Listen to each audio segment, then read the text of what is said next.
This is an awesome episode, everybody. I know a lot of you have written talking about your frustrations, trying to talk with family members and stuff that are science deniers out there. And so it's really cool to get to hear the perspective from a scientist who is working day in and day out to do everything that she can to try to save humanity from a pandemic while dealing with people that are all of a sudden having the very first passing interest in science in their entire life, spending 2 minutes trying to validate whatever weird conspiracies of theirs and getting angry about it and wanting to take it out on someone that has spent an entire career studying this very thing, getting ready and prepared for when something like this happen. And so it helps me to know that someone like this exists. It helps me to know that you, the listeners, are out there interested in hearing about this stuff, because it makes me feel more sane. And I know from you guys sending me messages on social media and whatnot that it makes you feel more sane as well in a pretty crazy world. And look, you can't have a crazy beard like this on your face and pass too much judgment on anyone. So this is a fun episode. We get to blow off a little bit of steam, talk about some of the frustrations, which I know many of you have, with at the same time, try not to be too judgmental about anyone. And so thank you for joining. Thank you to the Patreon saint who sponsored this episode, Neil Hoover of the Creative Businessman Podcast.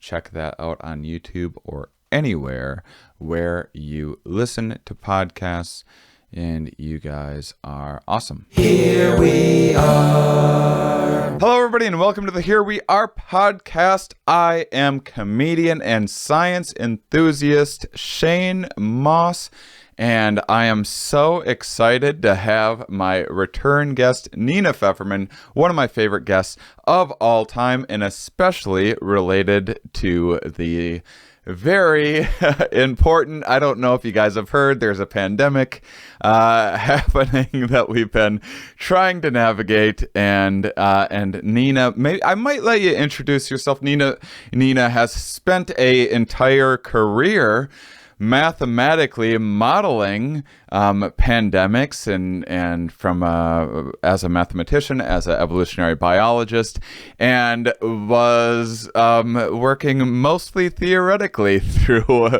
much of her career until now. You're applied. Oh God, I am. How did I do? Oh, thank you. That's an awesome introduction, with the exception that I think you've maybe set everyone's expectations too high, and now I'm going to fail to meet them. It's terrible. Not true. But yeah, so I'm a professor at University of Tennessee in both the departments of math and ecology and evolutionary biology, where I'm also an associate director of our One Health initiative and the director of the Mathematical Modeling Consulting Center. So that's my intro shtick. Amazing. And the last time we talked, it was one very full beard ago. It's a really nice full beard, though. You're definitely going to take out either hipsters or Neanderthals, either one. Yeah, I've been getting Viking from time to time. I didn't even know I could grow a beard, or at least one as lush as this. And so this is we're all learning so much through all of this. I have a bunch of questions for you. One, I guess when we talked, I kind of, there was enough at the time sunk in for me to be like, okay, this is very serious. We're all going to hunker down. I'll check back in on this COVID thing in like early June or so, People are going to mask and distance, and like it's going to take a little while for people to get used to. But for now, I'm mostly just going to focus on a lot of the like psychology of like, hey, why are people hoarding toilet paper, and how are sleep patterns being disrupted at this time, and that sort of thing is the stuff that I thought was going to be of interest. I kind of figured that within a few weeks of the time that I talked to you, that all of this stuff would just kind of be common knowledge amongst the public. We'd know what we needed to know to let scientists continue to do their job as we await better treatments and potential vaccines. And that's not quite how the world has gone. So what has your life been like since we talked in March? Oh, goodness. Kind of crazy. So I imagine. I think when we talked in March, I also had this sentiment, maybe not that everyone would know everything that they needed pretty quickly, but that just in terms of like, okay, we got some CDC guidelines. People will follow them for the most part. They're easy enough to follow. Not everyone needs to get a PhD in virology to like get this stuff. We should be okay, at least in that regard. Right, or at very least that we should have been able to put protocols into place so that as new information came available, it didn't become kind of literally a marketplace bazaar of yelling random information and facts into a crowd and just like, someone should know this. What? Surely someone can use this information. Sloth's top speed is 3 miles an hour. Right. That is normally how science works. We just sort of yell interesting information into the void and hope that if it's useful to someone, they'll find it. But in March, I think I really still had a lot of faith that within a couple of months, at least, the science end of policy. So no, certainly, I think by the time we talked already, it was clear that there wasn't federal political leadership on this, but it wasn't quite clear how much that was going to percolate down into the impacts to governmental science. And so I think I still had hope at that time that we were going to establish some good protocols as scientists, so that just on COVID, not all science writ large, but just on COVID, as we gained understanding, because we're still right now it's August already. In August, we're still learning important new things in real time that are revising our old understandings and making new breakthroughs in things we had no idea about before.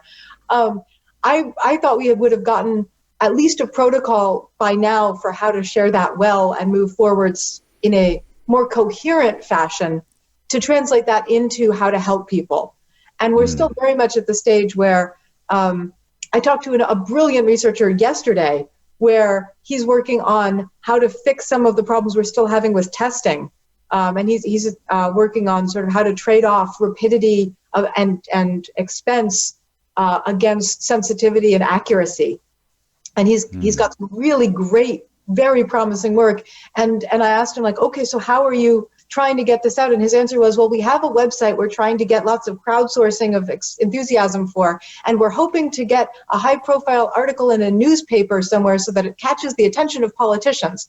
And I was like, those are all very good things, but that's not how we would have wanted flows of very good science. Like, I don't know scientists looking at that work right now who aren't going, this is very good, important work. We should be thinking about this. But if our best chain of access to affecting anything as scientists is to go, Dan's work is awesome, could someone look at that? It's wow. This is, hey, everybody, we're going to start a GoFundMe for COVID testing. So quite seriously, if shameless plug, I think they have a website, rapidtests.org.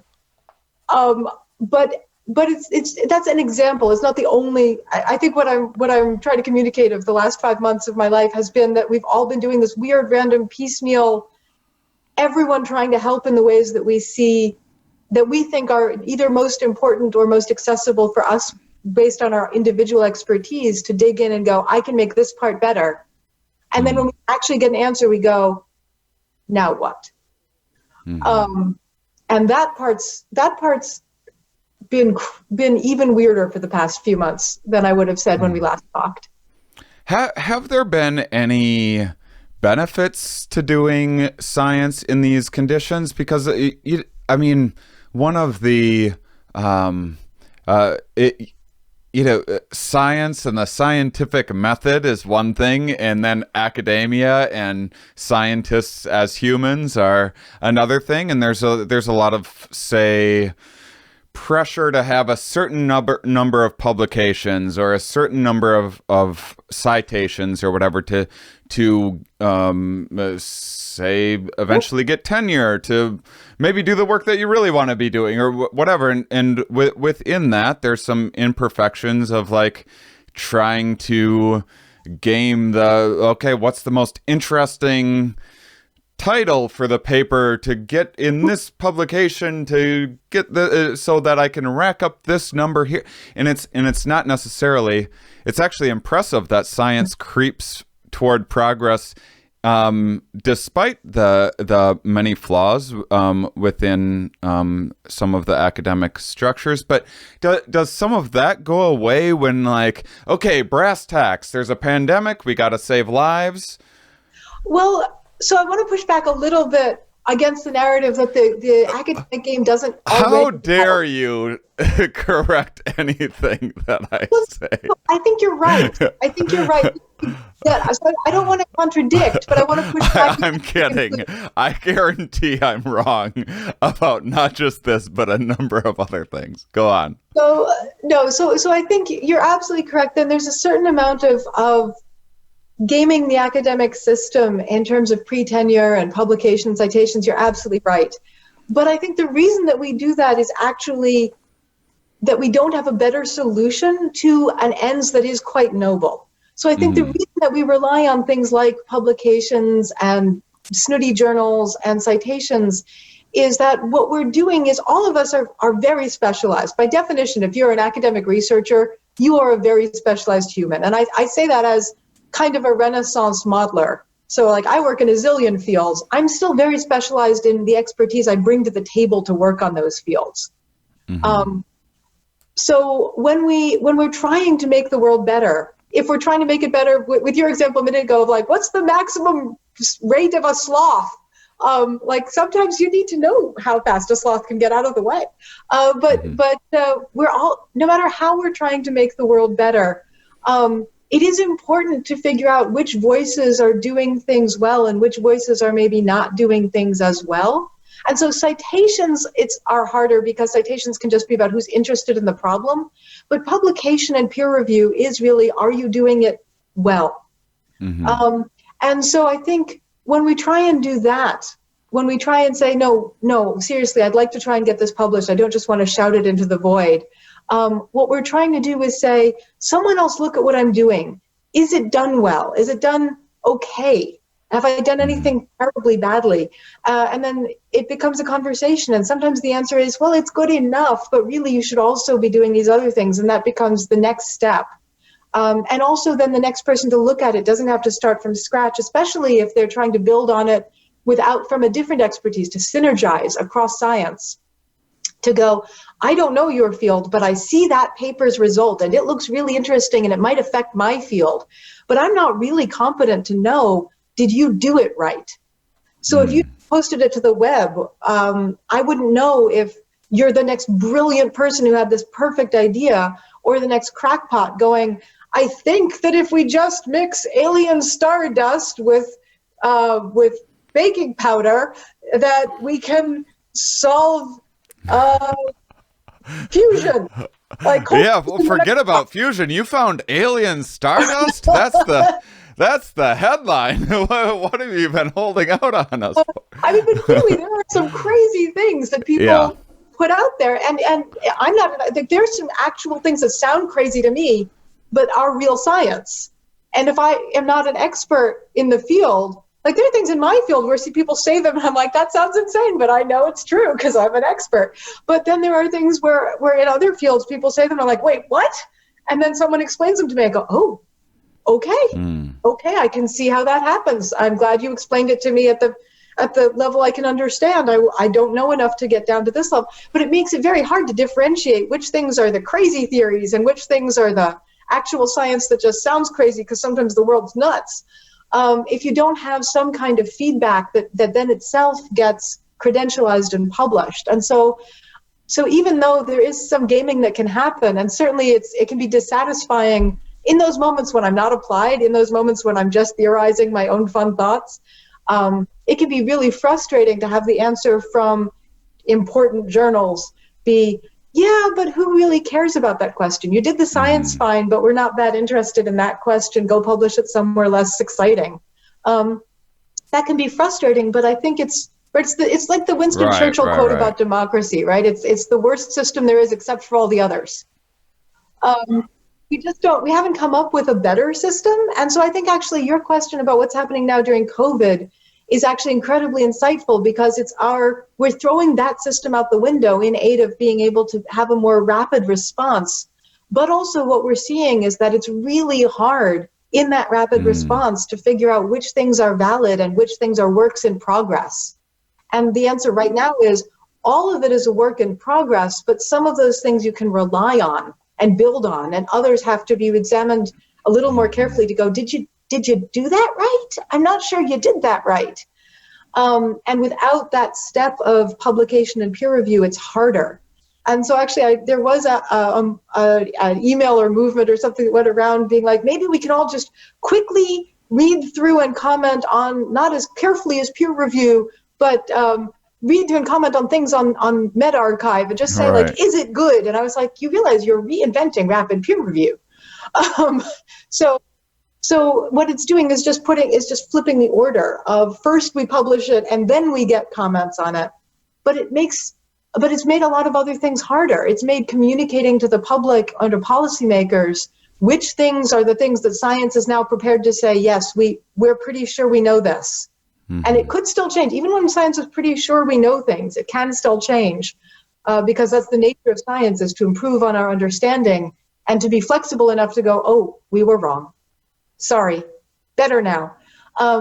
But even that comes from when we get to a stage where we're pretty sure that we're right now. That's way, way, way down the line from, we have a thought, it could be right, let's tell everybody. And right now, there's a huge mess of really good thoughts that do need to be investigated, and sharing them is important, and sharing them fast is important, so that we can figure out which ones are the ones that turn out to be correct. And really good thoughts can turn out to be wrong, and do all the time. And it doesn't make them bad thoughts or bad science. It means that they were a really good thought that's not how the world is working right now. So I think what we've done is trade off during COVID. What we've done is trade off which complexity we deal with. So under normal circumstances, we sacrifice not everyone hearing our thoughts until they're vetted. And it takes a long time, and it's frustrating, and it can be gamed a little bit to do things like get tenure. For the record, I will shout the glories of tenure from the rooftops to anyone who will listen.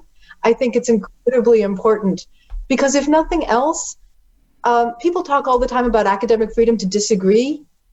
Yes, but even more than that, it's academic freedom to depart from being able to justify your work well. So before I had tenure, all the time, people were really very benevolently worried about me, because I'm half a mathematician and half a biologist, but I'm not a 100% either. And trying to turn around to my peers and go, I'm just as good at pushing the edge of knowledge as you are on just biology. I'm not as good at biology as just a biologist. And I'm not as good at just math as just a mathematician. But I would argue I'm just as good as an interdisciplinary researcher at mathematical biology. Make sure that if I didn't have tenure, I would have to worry constantly that the people who reevaluate whether or not to pay me know how to value interdisciplinary work. That's really hard to do. And so the minute I got tenure, I also started applying for my first grant in computer science. I didn't even really apply for it till I knew I would have a tenure decision before I heard about the grant. because I was so scared of like, well, if I'm a mathematician and a biologist, oh my God, what if I'm also a computer scientist? How do I ever even tell anyone that? And then I got that grant and it was wonderful. And I had so much fun working in computer science on cybersecurity. I like that you have to have like you're a closeted computer science, you need tenure to be able to be like, also guys, I've been tinkering with computers.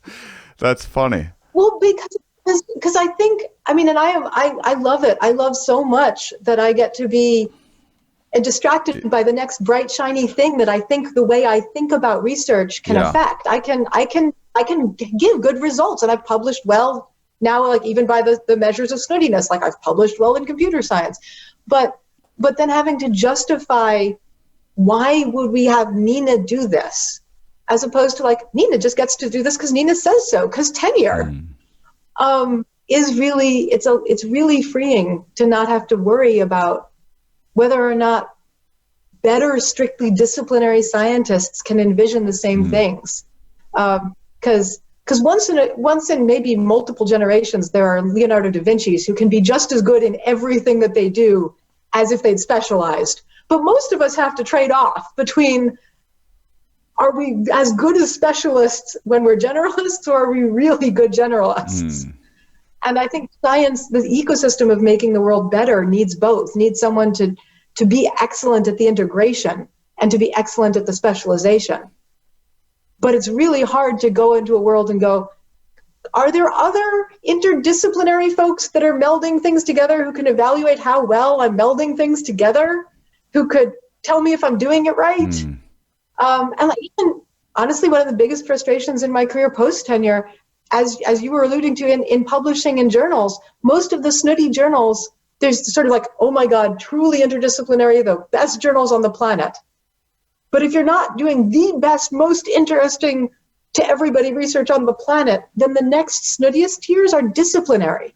They're, have you made progress in this field? And so been having like, who do I tell if I make good? So tenure is beautiful. Yeah. Tenure. Yeah. Well, I mean, I guess not that I wasn't, I mean, I'm genuinely curious about the question either way, because I've heard some academics gripe about their jobs just as much as I hear anyone else complain about, just the same as when I used to do factory work and I'd hang out at the bar afterwards with some people and they'd share their grievances. So anyway, what has your life been like since March? What have you been working on? So almost everything I've been doing since March still has been COVID focused. So, it's been both frustrating and wonderful, because I still feel I'd sort of assumed that pretty quickly after everyone started taking the pandemic seriously as a threat, that we'd instantly make some sweeping decisions and then things could calm down and everything would go back to being a little bit more even paced. But it's not, it really is still a little bit what caught fire on Wednesday. So I've been working, so I did a lot of work actually on a model of the impact of incarcerated people in jails across the United States in COVID, both to look at, of course, how much of a threat to the lives of incarcerated people will COVID be, but also to understand what do having jails and prisons in our communities do to the public health efforts of trying to control coronavirus spread outside of the criminal justice system. So, what do you mean? Well, so really early on in the pandemic, we all realized, oh my God, nursing homes are a hotbed for transmission of vulnerable people, and schools are hotbeds for transmission for maybe less vulnerable. We don't know less vulnerable or more vulnerable or equally vulnerable people for kids, but we sort of shut down all the like sports arenas, shut those down. Large mega churches, don't let people congregate. We sort of tried our best to get rid of all of these massive risks for large scale transmission that we knew we couldn't control. and would make life harder and more dangerous for the rest of us, even if we weren't at the sporting event. If there's a 60,000 person concert or sporting event, there's going to be a lot of transmission. We expect that, oh my God, that's going to be a major bump in transmission of the disease, and that's going to make it harder to control, even for the people in the community who weren't at that sporting event. Mm-hmm. Jails are also kind of like that. If it, as we found out from working on it, if jails have this sort of perfect storm of they're overcrowded, the people there don't have easy access to good medical care, it's not easy to social distance, good hygiene practices are difficult, that's sort of a hotbed of, oh my God, it's going to be really hard to control transmission in jails. And then jails are also part of our communities. People come in and out of jails all the time because they're being arrested or they're being released because they're either their time to be served is up, or they had a court appearance and they were released, or they bailed out. There's a lot of, it's called churn. There's a lot of churn of communities affected directly by jail populations that aren't just the people incarcerated in the jails. And so not only do we have to worry about, oh my God, how do we keep people in jails safe? Because that's part of the legal promise that we make as a just society, that putting someone in a jail is not putting their lives at risk. But also, just as importantly, if not more so, just trying to understand, having the jail system we have in the United States. In the United States, right, we have way greater proportion of our population incarcerated than any other Western developed country. Number one. Yay! We took the prize. Fortunately, our jails are very safe, and we definitely protect the citizens in them. I mean, so there are people trying. There are people really trying, but it's really important to understand, or at least I thought, and my colleagues and I thought, it's really important also to understand what the impact of having our criminal justice system that we have in the United States, what is that going to do to our public health efforts, right? If we're shutting down sports arenas, but we're keeping jails, and we are, where there's no question, we're not getting rid of jails. I've had a lot of people communicate to me that they think I'm crazy for suggesting that we abolish jails. I'm not. We are not getting rid of the jail system, but that doesn't mean we don't have to understand what it's doing to our efforts to control COVID. And it doesn't, and so I worked a lot on what is it doing, and then are there steps that we can take that are still sort of within the bounds of our normal legal justice system to try and mitigate those risks to the community. And so I worked a lot on that. I also worked a lot pretty quickly on models to try and see, are there ways that manufacturing companies and farming and farms and infrastructure communities, sort of critical infrastructure, companies that we don't want to shut down because that also puts people's lives at risk. Are there ways that they can restructure and deploy their workforce in order to limit spread in their communities of workers? I did a lot of modeling on that. I've also worked a lot. When we were still in a large portion of the country was in phases of shutdown that disabled people to eat at restaurants. I also did a lot of work modeling what happens if, instead of everyone trying to go very rarely to central points of sale grocery stores, and restaurants then have to close because even with stimulus, they're not doing enough business. But restaurants are also critical supply chain providers through our farms. So a lot of farms supply restaurants, but not supermarkets, which meant that farms were also having to destroy food while people were also food limited. So I did a lot of work looking at sort of what happens if we just redistribute points of sale. Can we do things like allow SNAP benefits? If we just get restaurants to sell on food instead of prepare food and sell it. A lot of that's complicated for restaurants because, for example, SNAP benefits aren't allowed to go frequently towards prepared foods. It's hard for restaurants to keep track of which things are prepared and which things are just, oh, I had a lettuce and now I've sold it to you. So I did a lot of work trying to do, so that work, either fortunately or unfortunately, sort of became moot pretty quickly because we then allowed people back into dining in restaurants, which is, for the record, epidemiologically not a great plan. Yeah. But I'm sympathetic to the idea that economically, a lot of America's workforce is in food and service industries surrounding food provision. Letting those reopen is a really great idea. My idea for it was, can we please just repurpose them as distributed? And right, they're all trained in food safety. So the idea that farms don't package for individual resale and don't have cold supply chains and all of these things, we had the infrastructure. We to this day we have it. We didn't have to invent new, like, oh, but how does the farm sell to Bob? We have that infrastructure because that's how the farm had actually been feeding Bob all along. It was just the restaurant cooked the food for Bob. Mm-hmm. Now, and at the time also, we were still quite worried that fomite transmission, that touching surfaces was going to be a much bigger transmission deal than it has turned out to be. And so at that point, so everyone go to your supermarket once every 2 weeks and try and limit that was also a big problem for supermarkets, of how do we keep supermarket employees safe when they have to see 1/14 of the public served by the supermarket every day.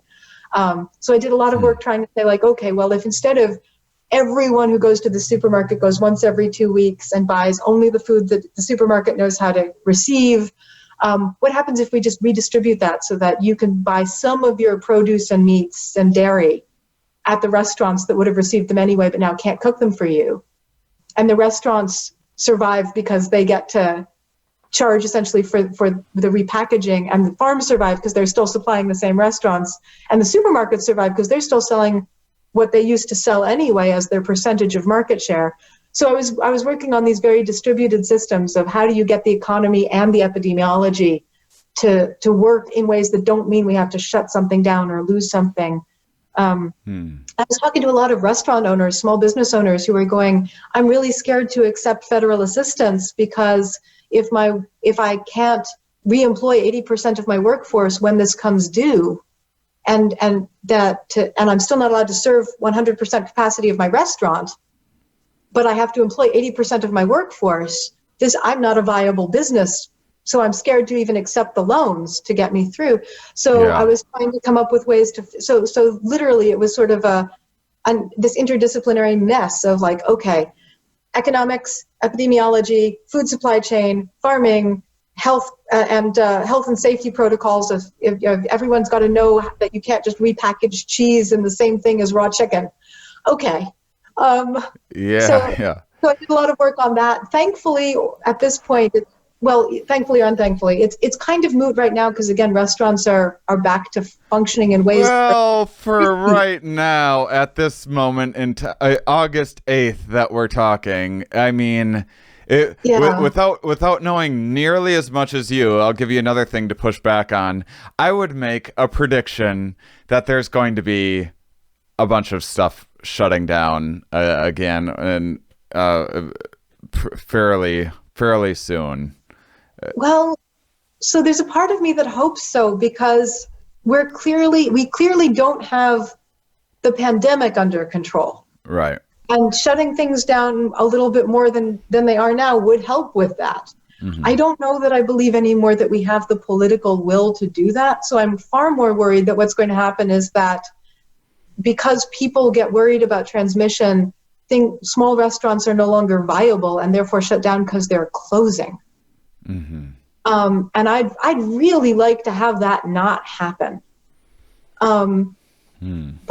But it's hard to, and there are some great places. So when I was pushing this the most, I got some really great feedback from restaurants that were just doing it and had adopted it themselves as independent idea of, like, we're doing that. And I was like, that's great. But the way that we actually keep society safe doing this is not on a one-off case-by-case basis. It is things like mayors standing up and telling restaurants that they will get tax breaks, or that the cities will work with them, or maybe some of the federal loan forgiveness, instead of it being re-employ your workforce, is just never lay anyone off, but you have to switch over to provision of food to some proportion of your original output of food provision, the community. And so I kind of hope that these ideas can still help, but it's going to take political will. And I don't, as with our previous conversation, like I had some great folks I was working with who were trying to get the word out with me, but it's in such flux that nobody is sure, and even it's responsible. Small business owners, as restaurateurs or people doing local supply chain last mile deliveries, we're going, well, if I don't know what the regulations are going to be in a month, I don't know if it's worth it to take my time away from my emergency tomorrow to plan for next month yet, if I don't know what next month is going to look like. So it's those kinds of questions. So now that's way more detailed than you probably wanted, but things like that. I'm wondering how long something takes to, because I mean, I remember seeing the footage on the news of just all of the milk just going down the drain. I'm sure a good number of people were familiar with this footage, and you look at something like this and it's like, oh my God, well, there clearly has to be, can't you give it away? Can't you do anything else rather than that? And so how long does it take before you and people that you're working with come up with some sort of a worthy solution to try? How long does it take from coming up with something that's like, hey, I know there's I know there's a lot of political disagreement about this and that, but look, milk is going down the drain. How do we get this to people instead? And there's been there's been amazing efforts. I've seen some really wonderful stories of humanitarians who are literally picking up food that was otherwise going to be destroyed or poured down the drain and taking it to food banks or distributing it through charities. And that's awesome. But I also, I'm a systems level modeler, right? So in my mind, the fewer people lose their jobs and the fewer businesses close, the fewer people need food assistance from charity. So yes, it's wonderful. And as a stopgap, absolutely, any food that's going to be destroyed should be taken and given away. But if instead what we can do is simply shift how we think about points of sales of food so that not fewer of those businesses along the way collapse, then fewer people become food insecure. And so, hopefully at some point this just becomes easier. Meanwhile, the math is now there. Yay. Yeah. So, I think some of the frustration for me has been, I thought that we would be having these fantastic, sophisticated, nuanced conversations publicly about, okay, how do we, within these confines of knowing that there's this pandemic, knowing this virus, knowing that, okay, we're going to use masks and distance and follow CDC guidelines, and within that, we're going to do everything that we can to still have as robust of an economy as we can. And isn't it a little bit hard and frustrating to still be having to be trying to move on to that conversation while still having to convince people that, say, wearing a mask is potentially a good thing? Yeah. So that's the last leg of what I've been doing that I didn't mention, is I actually did get a federal grant to study the social dynamics in when people believe there is risk and when they are then willing to adopt measures to mitigate that risk. So I've been studying that a lot, and the answer is as disheartening as you think.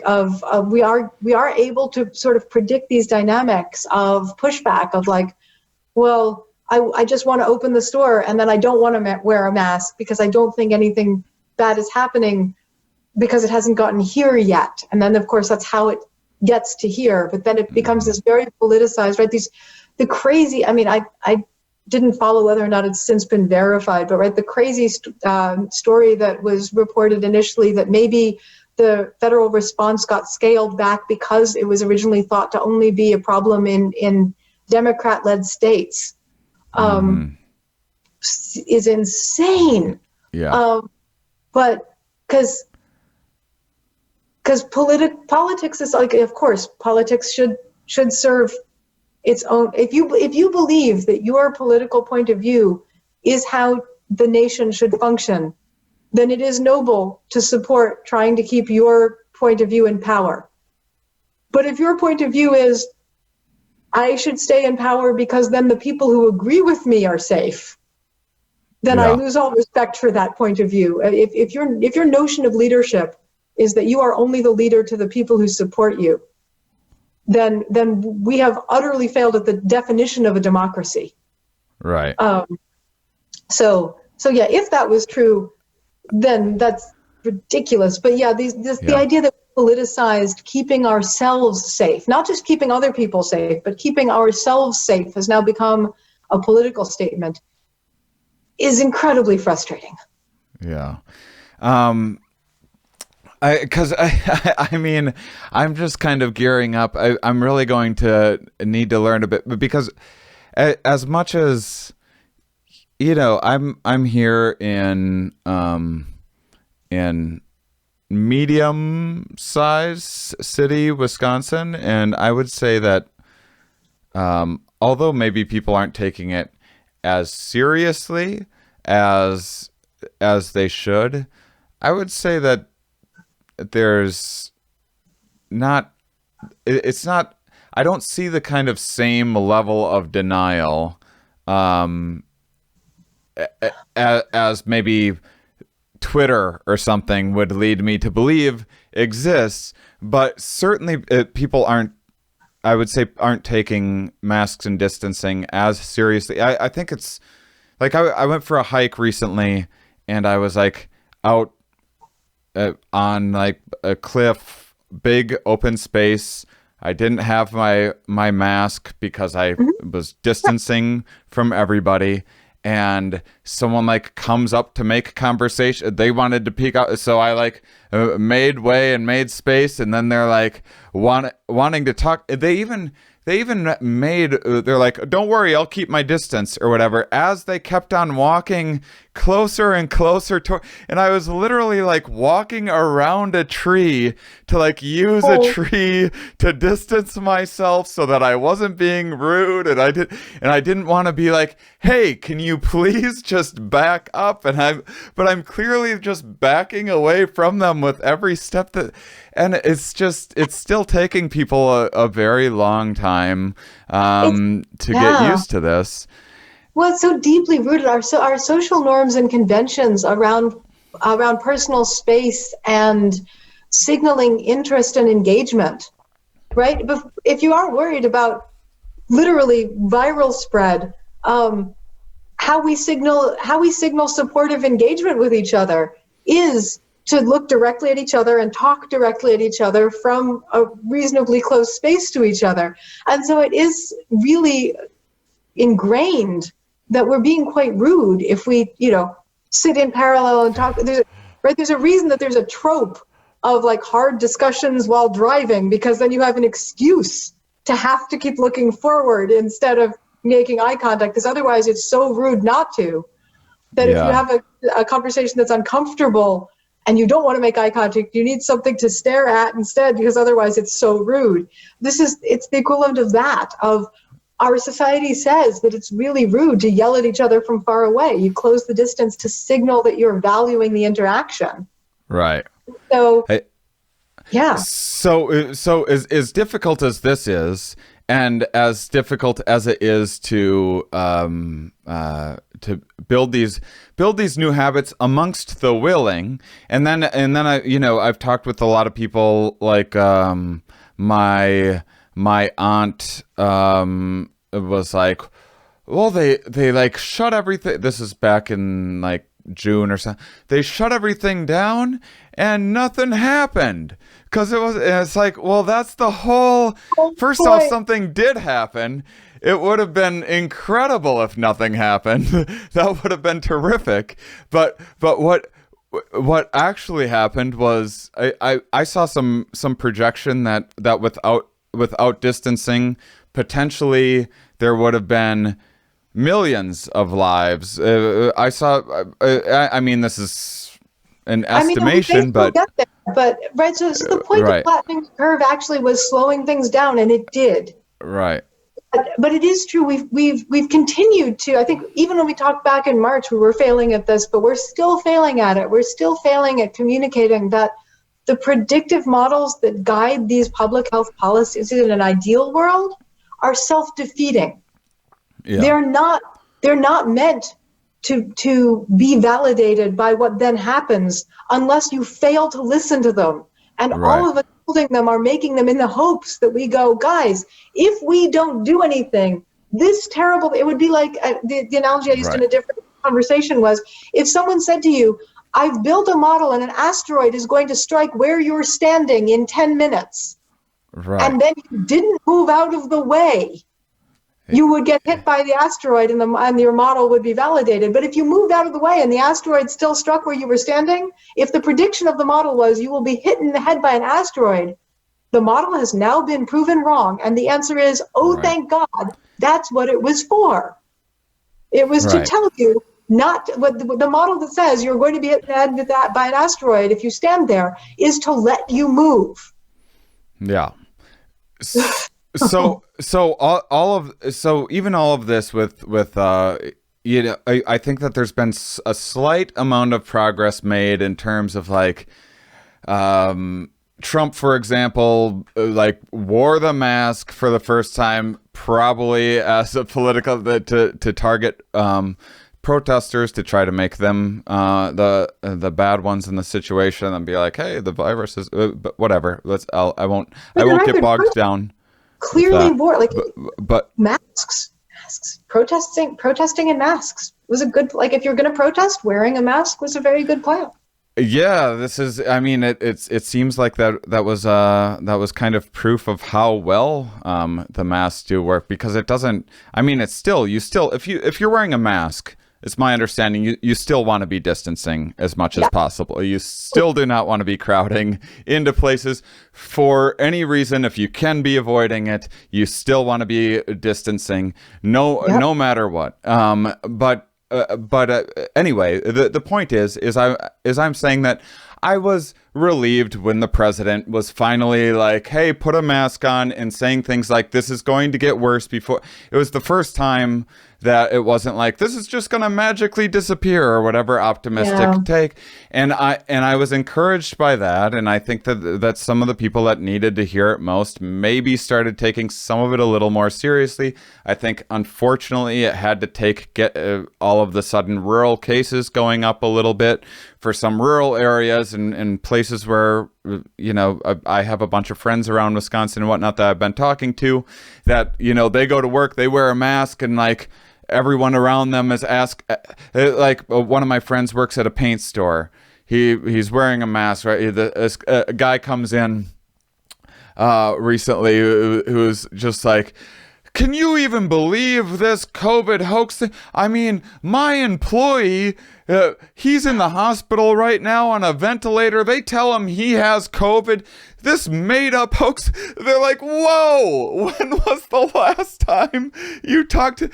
So this is like how far gone some people are going to be, where you can actually know someone who's on a ventilator right at this moment and still be in denial that this is a thing. The reason I bring all of this frustration up is because we're really going to be in for it when it comes to actually a viable vaccine, convincing people to take a vaccine, because now, as it might seem like I'm picking on Trump supporters, I have lots of new agey friends that are anti-vaxxers, and look, my last girlfriend was new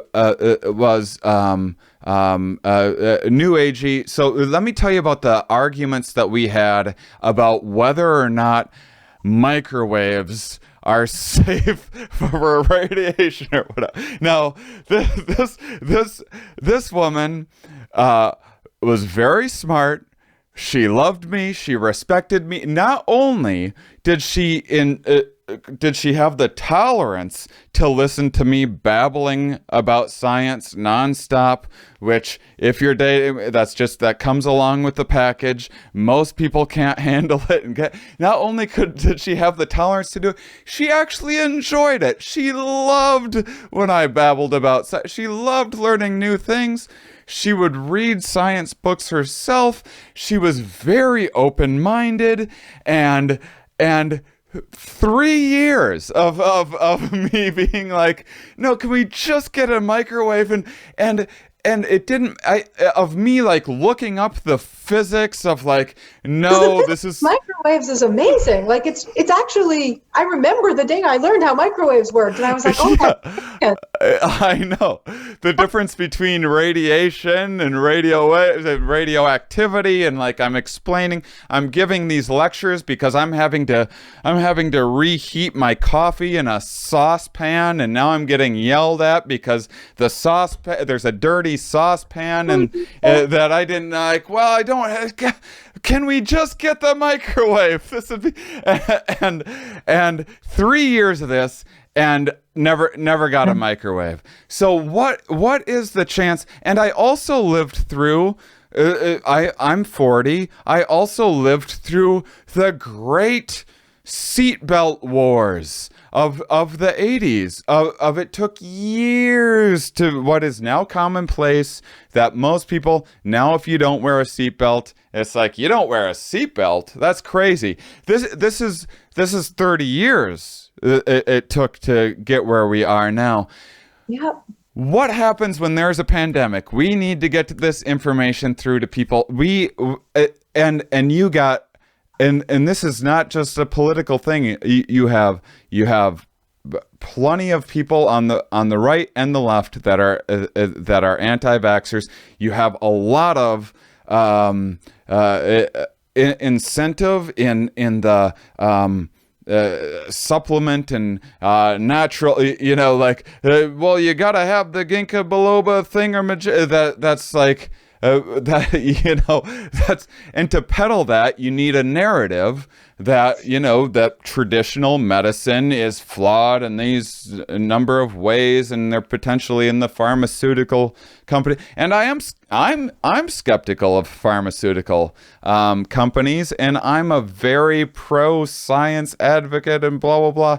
So how in the world are we going to get what do you need? 70-80% of the population with like a very effective vaccine for anything approaching herd immunity? Is that first off, could you help me out with those numbers a little bit, number one? And then two, how in the world are you going to go about convincing that number of people? Okay, so there's a lot in what you just said, and I love all of it. The first thing I would love for us to do, and this is again maybe not even about this pandemic, but moving forwards, is to collectively acknowledge, because I think we've decoupled the narrative in an important way that is hurting us. Mm-hmm. All of that skepticism that people have about big pharma, right? That's not wrong. Yeah. The idea is that there is no such thing as any one completely trustworthy sector. But here's the part that I think we've lost. That's the reason that governments form oversight bureaucracy. And we tend to think of bureaucracies as necessarily bad, but regulatory agencies are formed to provide public scrutiny. The government is not separate from the public in this sense. The government in that sense is forming agencies in response to public need as public entities, as the government, to go in and go, when a private pharmaceutical company develops a vaccine, a therapy, a drug, when they develop that, is it actually beneficial? Is it doing what it says? Is it safe otherwise? So both efficacy and also lack of side effects that compromise its use. In which people is it effective, and in which people might it be dangerous? When is it recommended? Those are all things that national regulatory agencies, that is literally the mission of the FDA. And so it's not, I think, it's not by chance that we get upswings in problems from private sectors when we downscale regulation from agencies. So I think we lose when we say, well, big pharma might be greedy. How do we protect the public? The answer is the public has an answer to this. It's literally government to form public regulatory agencies to make sure the public is healthy. Yeah, this is something that I have trouble sometimes conveying to people. Maybe I'm just off in my logic but for the amount of government corruption or whatever that does exist and people need campaign contributions and blah blah blah.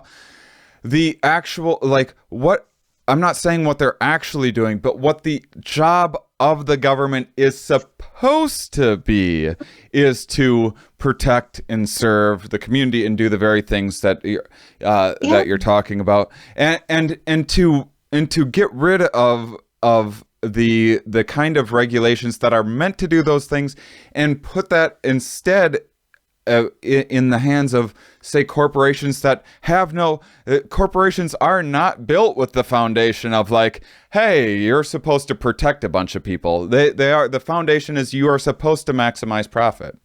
Yeah, and so I think that's what we lose in these conversations. And this part is just natively political because it's about the belief of the role of government. Right. But if the sort of person who is worried about private industry and capitalism exploiting for greedy purposes a vulnerable public, then the answer should be the public should organize to regulate and provide oversight. And that is the definition of government. Mm-hmm. You may not like how the current government does it, and you may think that there may need to be more oversight of the current government, which is, by the way, still government. Right. So that isn't a natively political statement, but pharmaceutical companies developing vaccines is not.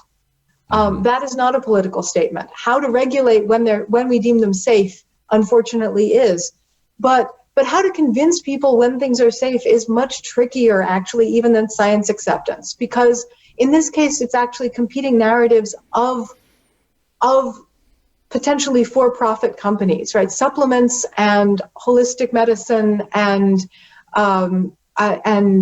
there's all sorts of health-focused industry, some of which is very benevolent and some of which is not. Mm-hmm. And there's all sorts of medical research, some of which is benevolent and some of which is not. Right.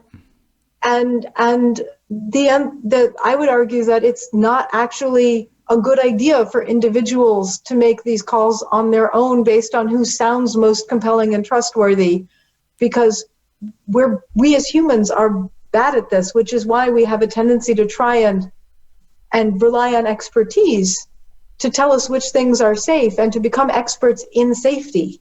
Mm-hmm. And then when I decide which things are safe, I'm not making that determination based on, I'm 41, my 41-year history of not dying yet. Because talk about sampling bias, the first thing that kills me is going to kill me. Mm-hmm. And I won't be around to realize I shouldn't have done that. Right. And so hopefully the people around me would be like, oh, Nina's dead now. She shouldn't have done that. I won't do that either. But that's not how we want to build safety protocols. We don't want to wait for someone we actually know to die. Mm-hmm. And so similarly with the arguments about masks and social distancing, your example of the guys coming in and saying, I know someone on a ventilator and I still don't believe it's about COVID. He's not out of the bounds of how humans make decisions, mm-hmm. right? What he's saying essentially is, I'm not an expert in this, and I trust the experts telling me that this is a hoax. So even though there is a guy on a ventilator, people have been on ventilators before COVID. If an expert I trust tells me there's no COVID, okay. So I actually think the thing that we need to do is get trusted leadership on every level. Clearly, it's not going to be federal on down. We mm-hmm. need to sort of give up on that hope right now. But each community should look to trusted leaders. And then the thing that I think we can try and affect in each other is not to argue to convince, because we don't. Even good science tells us that we're bad at convincing each other based on facts and evidence, and humans are bad at doing that. But what we can, I think, get better at doing is stopping what we've been seeing at the moment, which is rejecting our leaders when our leaders no longer stick to the narrative we've started believing. Mm-hmm. So a leader that changes their minds at this point can start being rejected as a leader, as opposed to all of us acknowledging that literally changing our minds is how progress gets made. If we never allowed ourselves as communities to realize that there were better ways of doing things, we would all be hunting and gathering. So realizing that no one person's opinion, but one person's leadership based on distributed expertise is how good decisions and progress get made. And I do feel like, especially right now in the US, but potentially globally, we've lost that narrative. We've started saying our leaders are the ones who agree with us and will therefore be consistent in what we've always done and believed. Instead of our leaders are the people we trust to assemble voices of trusted expertise and then take in all of that information. And from the perspective that we all share, or at least that the majority of us share if we're in a democracy, and that's not everybody, right? There are definitely times in the history of our democracy where our leadership has done things I find anathema and I still support because clearly the majority of people went, yes, that. And I can even find those decisions of questionable morality, but still think that that's what a democracy should do. If the majority, I can be like, wow, I firmly disagree with all of the people in the majority right now, but I am in the minority and I guess we're doing this. And there are some things where that doesn't apply. That's why there's international laws that say, we have a Geneva Convention. If 90% of the population right now is all down for torture, we should still not torture people, even if 90% of the people are on board with that. Like those are some things where we've put in place that we don't want swings in public opinion to matter. But I think the thing we could be trying to do is convince each other that good leadership is flexible when new information and new understanding comes about. And that instead of abandoning our leaders when new information comes about, if they adapt, what we should do is question our leaders. Why did you come to that conclusion? Is this information that I would also find compelling? Why did you trust that expert? Is that expert trustworthy only because they agree with me already? Or is that expert trustworthy because there's actual evidence or there's actual conversation going on? And it's not the case that all points of view on facts are valid. All feelings are valid, but even if feelings, it's not always valid to act on your feeling. If you're hangry right now, if you skip lunch and you come home and you're angry at your significant other or your kid, and it's literally because you're in a terrible mood and they didn't do anything, but they set you off and you yell at them. Your anger is valid. You yelling at them is not.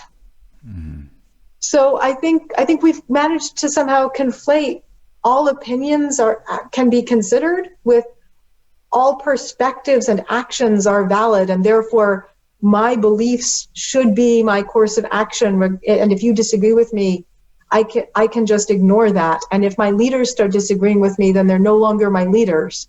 That entrenchment makes progress impossible.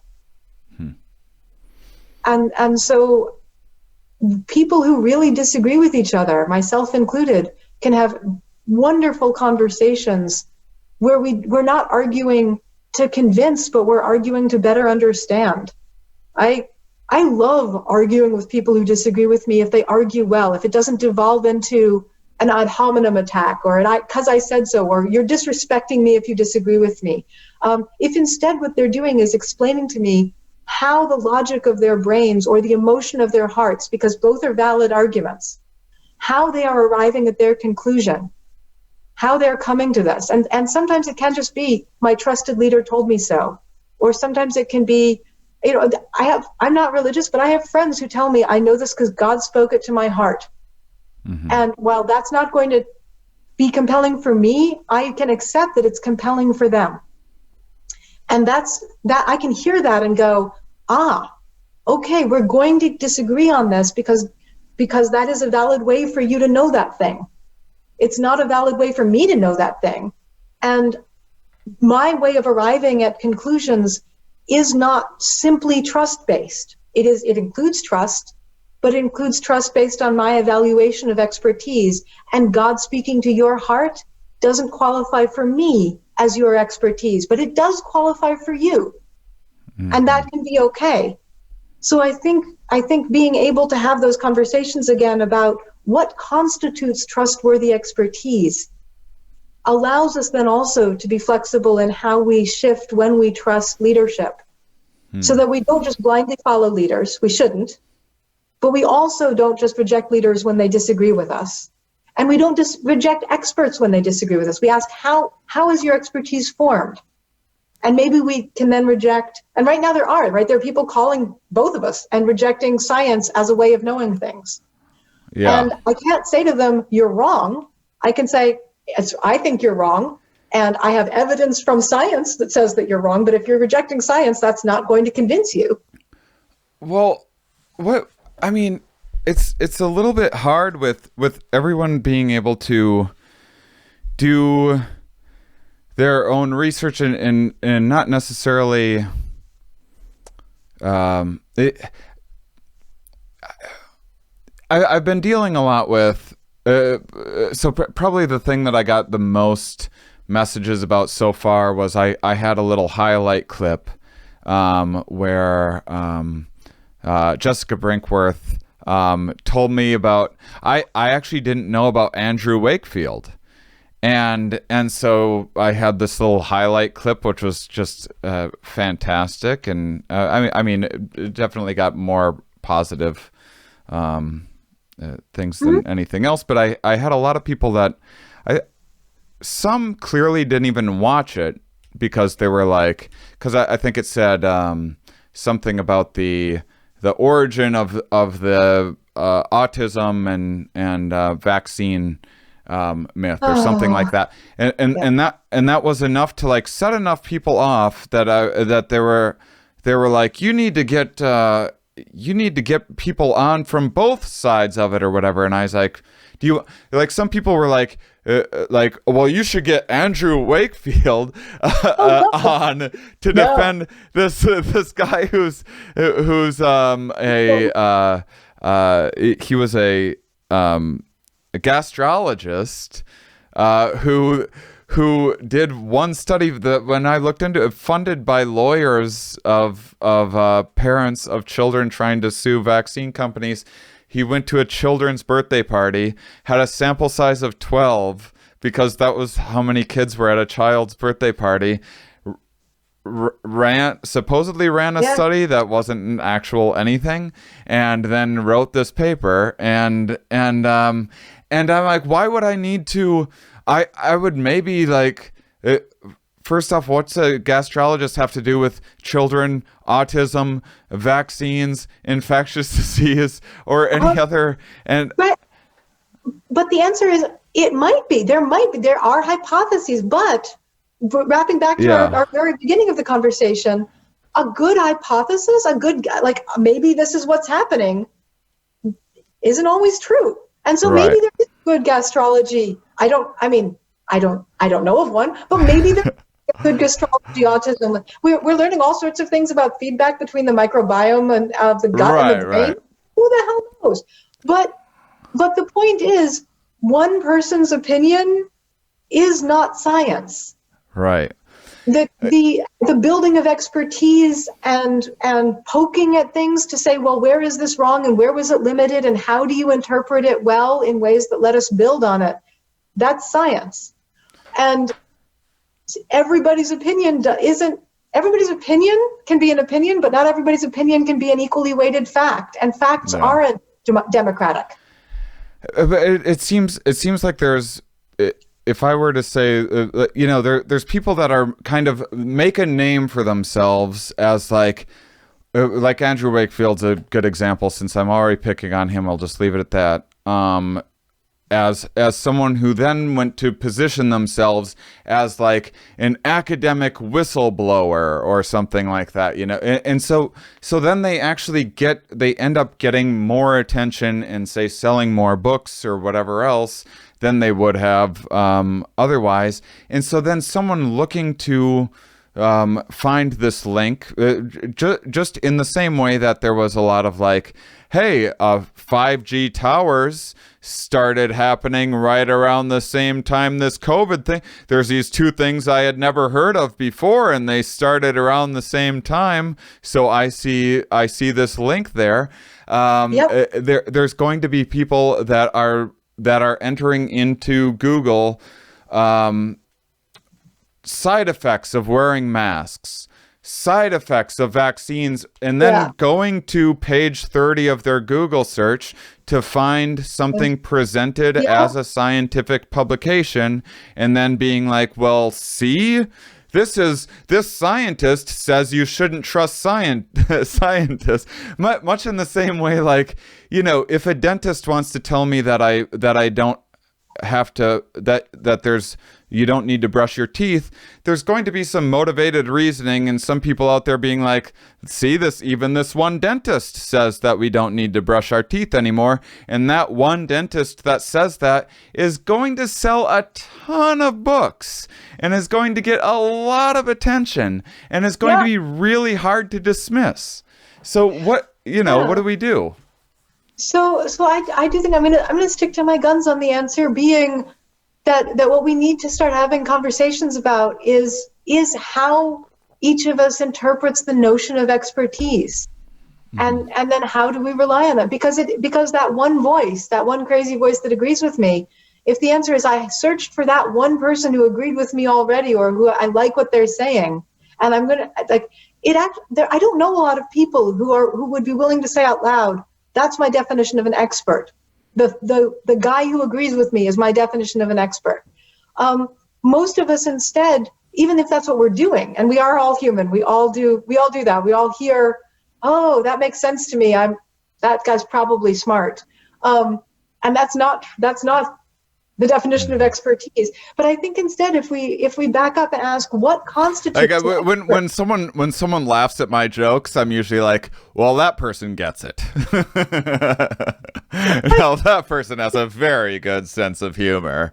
Exactly. They would have to laugh at my jokes. My friends have the very best taste in friends. So we can believe that about taste in friends. Clearly, our friends are the most discerning of the friends out there because they are friends with us. But most people don't believe that that's what they're doing about expertise. And I do think that that's somewhere where instead of feeling like we're challenging each other's conclusions, because that is very contentious, and people are really entrenched in what they believe is their conclusions. But I do think we can have civilized and productive conversations with each other about what constitutes each other's definitions of reliable expertise. And how are you arriving at this conclusion? And based on whose opinion other than your gut? And how do you find those people? Or how do you want your leaders to listen to those people? And that's very different from one guy is yelling this in a corner. And that's not to dismiss whistleblowing. Whistleblowing is also valid. The reason it's called whistleblowing and not revolution is that it's when the whistleblower goes and tells other people, and those other people go, oh, wow, yeah. So, like, in all of the cases that we respect about whistleblowing, the co-experts who didn't know about it go, oh, that's a problem. We're going to need to fix this now that we know about it. We don't expect the answer to be, that's not happening. Like, we've now looked, we're looking at it because you say that, and no. I once had an amazing conversation with a mother of an autistic child who called just a random number at the medical school where I was a professor and got me. And I am not an expert in autism. I'm not. But all of us who work with the public at all about vaccines have had to read lots of papers on vaccine safety and autism theories and anti-vax movements because we get this all the time. So I wasn't a layperson, but I'm also not a vaccine researcher in the development and deployment of vaccines. I'm on the other side of what diseases can we prevent if only you had a vaccine. So she ended up talking to me, and it was really enlightening for me because it was the first conversation I'd had of not a screaming, rabid, angry person about this. Someone who was legitimately trying to talk to a scientist and go, I'm an intelligent, well-educated person, but I'm not a virologist. And I have a child who's being diagnosed somewhere on the autism spectrum, and I'm trying to figure out what I believe about all of this. And I went to the CDC website, and there was this random paper about gut cilia and uptake of some adjuvant that I don't know the name of, and showing that the vaccine that was given for this specific disease didn't change the absorptive rate of this particular micronutrient in the gut lining of the, and she was like, I have no idea what this has to do with vaccines and autism. And I had to go, oh, right. Okay. So from a scientist's perspective, the backstory is that we've had 20 years of looking for the link between vaccines and autism, and we started with the most obvious ones and couldn't find anything. Mm-hmm. So then but then people were still like, but what if it's something more subtle? So then we looked for the more subtle things and couldn't find anything. And now we're like 12 generations of hypotheses, of good guesses of like, could it be this very remote link of causal things that could be doing anything bad that we're looking at that looks to an outside person like it has no relevance whatsoever, but it is the cutting edge research on vaccine safety, even when trying to link vaccines to autism, mm-hmm. because we haven't found any link to anything that's less crazy than that. Mm-hmm. So it's not, so even if we went with, so even if this information hadn't been fabricated, if it had just been, when we talk about scientific studies, we have what's called a p-value. It's a scientific cutoff. It's a statistical cutoff for when we start to believe the study. What it means is how often random chance would have given us this result, even if our hypothesis was wrong. Mm. And what we've done as a convention in science is accept that we should think that our hypothesis is correct when it's not 1 out of 20 times. Mm. When random chance could have shown us this data 1 out of 20 times, when our hypothesis was in fact not true, when the null hypothesis is what's called, when the null hypothesis is correct, but our data still shows us this thing that looks skewed, that doesn't look consistent with the null hypothesis, it looks consistent with our hypothesis, our scientific guess. And we've accepted a p-value cutoff of 0.05, which is 1 out of 20. Mm-hmm. So we've accepted that 1 out of 20 times for a valid scientific study, it's going to give us the wrong answer. And so we do what's called scientific replication. We do it over and over again and then go, oh, well, if it's only 1 out of 20 times, then we can be wrong 1 out of 20 times. But if we do it twice, then we'll notice. And if we do it 3 times, we'll definitely notice. But so even if those original studies hadn't been completely falsified and fabricated, they could have just been great science that was that 1 out of 20 that was wrong. Mm-hmm. We've spent so much time and money tracking it down. It's literally what people who want whistleblowers to come forward want to have happen.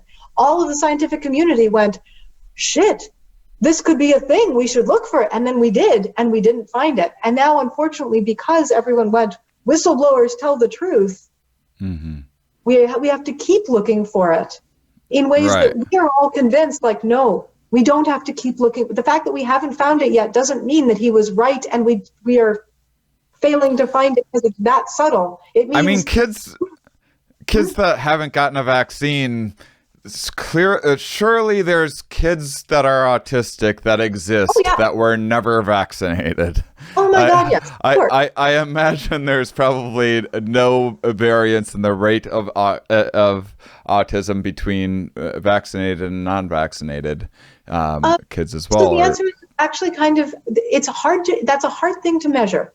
Yeah. It turns out, partially because large-scale cohorts of unvaccinated children tend to be in areas that have less access to medical coverage, and unless you're very severely impaired in your daily function, being somewhere on the autism spectrum is hard to diagnose. Right.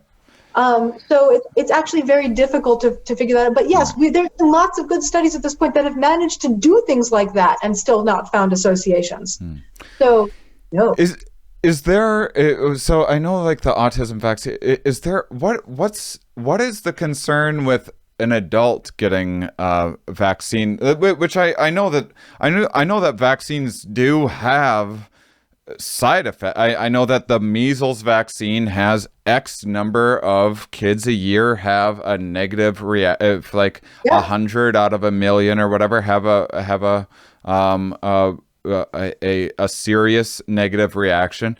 But I mean, before the measles vaccine, didn't basically every child on Earth get the measles, and a lot of them died of it. And so you kind of weigh the pros. So I actually have research. I have published a research paper quite literally looking at the risks of vaccine refusal right now in a modern era versus the risks of not having an available vaccine, because everyone else having access to a vaccine and you refusing it for your kid or for yourself actually makes some diseases worse because there's age-based severity. So already there is a logical fallacy that the vaccine is more dangerous than the disease. The answer is that's a luxury of a perspective we have because of the vaccine. If we didn't have the vaccine, we would have all baseline accepted some level of child death from things like measles, which kills a non-trivial number of children it infects, but was just a fact of life before we were able to prevent measles from the vaccine. Such that now it's so rare for there to be widespread measles outbreaks that we are actually at the point where people go, oh, but some children can be made, it's rare, it's very rare for the record, some children can be made sick by the measles vaccine, so maybe we shouldn't give it to them. And the answer is, okay, but you realize that then they might get measles. And the answer is right now, there's so much discussion, there's public awareness of vaccines. There isn't public awareness of measles, thank God. So it's exactly like these models, they're self-defeating. The idea of, I taught a course once that I loved very much, where a couple of days of the course were just going through examples from old books and movies where they discuss as a throwaway, it's not the focus of the book, it's not the focus of the movie, but they discuss as a throwaway a fact of life that relied on having to take for granted how much death from infectious diseases existed before antibiotics and vaccines. And just going through all of the different pieces of literature and even early movies that just have these throwaway lines or these subplots of, oh yeah, that character just died of that thing that we can totally prevent ever happening now. And everyone's like, oh yeah, death from that thing, that happens. And then you just keep going. But it's really, it's a wonderful thing actually to look at the public and go, no one's scared of measles. But then we really have to remind people, like, you realize that no one's scared of measles because no one gets measles because of vaccines. Yeah. Well, I was going to say, I mean, I'm so happy you're indulging me in this conversation. It's also at the same time frustrating that I necessarily need to be. I mean, I encourage people to be skeptical and to question I wish people had more skeptical attitudes generally toward most everything in life than they actually do. But it has been slightly frustrating for me. What I thought at the beginning of this was going to be like a terrific opportunity for people to like learn a bunch about science has devolved into like these nonstop arguments that I find myself in, which is like I have things that I would say are more important that we discuss on the podcast to the general public. I would say that that something about like the Dunning-Kruger effect or motivated reasoning or confirmation bias or the illusion of explanatory depth are to the general public much more important and meaningful information for them to have. So meaning like the stakes are higher. In a world where you just go like, oh, I'm just going to follow the CDC guidelines and I don't, that's okay, good enough. the science behind something like, say, confirmation bias is much shakier than it is with, say, immunology or vaccine science or something. But I never have to argue with someone about like the cognitive bias research person that I had on the show or whatever. But when it comes to pandemics, I guess, like, you just spend a lot of this is my first pandemic, so I guess I'm just trying to get used to it, but apparently when it comes to pandemics, you spend a lot of time arguing with people about whether science works or not. Yeah, well, so I think people are correctly in. So you're right. There's a careful line between skepticism and rejectionism. Yeah. And so I'm going to sound like a broken record. I think responsible skepticism means that what you do is figure out how to rely on expertise. And if it's your own expertise or someone else's, but again, knowing what that is. So skepticism is not saying, I don't believe any of you people. Skepticism is saying, convince me. And convince me is about saying who and how can I be convinced? By whom and how? Mm-hmm. And sometimes, like, even the answer to skepticism is, this expert says so. You're not going to go be an immunologist. You're not going to go be a psychologist. You're not going to go be a physicist. You're not going to go be a geologist. You're not going to go be a theologian. But sometimes someone you trust enough, and you look at their credentials, you look at their standing among their peers in that field, and you go, okay, I'm like, I don't need you to explain your reasoning to me. I'm just going to go, you said so, and you know this field and I don't. I would argue that can still be the result of skepticism. Mm-hmm. That skepticism is just not listening to anything blindly, and that's responsible. Mm-hmm. But not listening to something blindly doesn't mean you don't sometimes just listen. Mm-hmm. And that's really all about who and how. By whom and how can I be convinced? Mm-hmm. Well, so do you have we're like at our time. Do you have a few extra minutes okay. Yeah. I just like talking to you so much. I want to actually talk about actual science rather than not just making a case for believing science. My listeners are the last ones that need to be convinced. I think that hopefully the benefit they're getting out of this episode is one, I do have people write me all the time saying that my podcast makes them feel sane in an insane world, and so that's, and then also, you know, my listeners have a lot of these same they are doing a nice job of gathering some nice information and some simple heuristics to distance and mass in this, and they're having the same struggles that I'm having of having friends and family and stuff that they have to talk with and convince all the time. So anyhow, let's talk about actual science a little bit. So one, you mentioned way back at the beginning of this that what we know about COVID on surfaces has changed over time. Mm-hmm. Could you give us some updated information? Sure. So I think back when we spoke in March, it was still considered best practice to assume that COVID could live on surfaces and continue to infect people pretty actively. And so touching surfaces was considered dangerous, and people were being encouraged to act in some sense just as much safeguarding against surfaces as being near each other. Our thinking on that has evolved, not that it's impossible, so it's still best practice.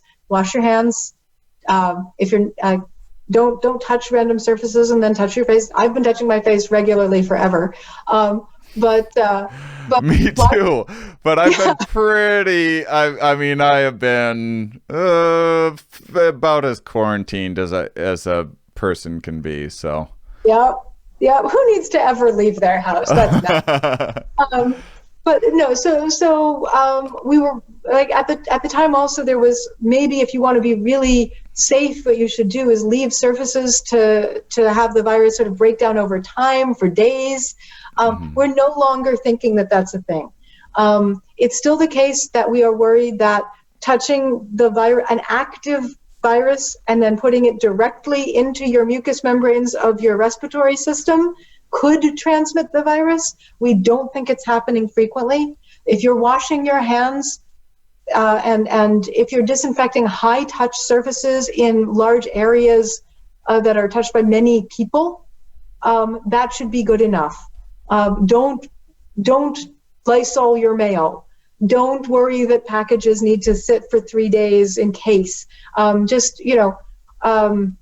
Originally we were doing things like, if you get takeout, instantly transfer it to other containers and then throw their initial containers out and then wash everything and disinfect the counter on which you did. And the answer is, we have not ruled it out as possible as a mode of transmission, but we do not think this is a frequent thing that's happening. If you are washing the things reasonably normally and then washing your hands a lot more often than used to be normal, but should now be totally normal, then we think that that's best practice right now. So don't worry so much about. That's wonderful. Is it? This is the sort of, I mean, this is the sort of thing that you are hoping with science, that you get to be not. I mean, that was taking a lot of precautions, not knowing enough about it, and being as cautious as possible, and then hopefully this is what we'll continue to do, is slowly get some of our freedoms back, understand what is reasonable to be worried about, and maybe be able to zero in on what the most important things are, and not be stressing out over everything that we don't need to worry about. Yep. So again, please keep washing your hands, because it is still definitely the case that if you're touching active virus, you can introduce it into your respiratory system with your hands to your face. So please keep washing your hands. Is it like more of a nose picking thing? What exactly is happening? You touch your face. I've been quarantined for a long. I touch this ridiculous. This is the worst time to have to look at this virus trap that I have on my face. Pretty much. Right now. So I get COVID in this ridiculous. Look how big this mustache is, by the way. I haven't even touched this. That's wonderful. Wow. This thing is it's so absurd and ridiculous. Ready to be a pirate. What's that? You're ready to be a pirate. Yes. So I get COVID in my mustache, and then I'm breathing through my nose, and I breathe it in. That's what we're worried about, right? We're not worried about someone getting a piece of fruit from the grocery store, biting into a piece of fruit, and COVID going into your stomach and getting it.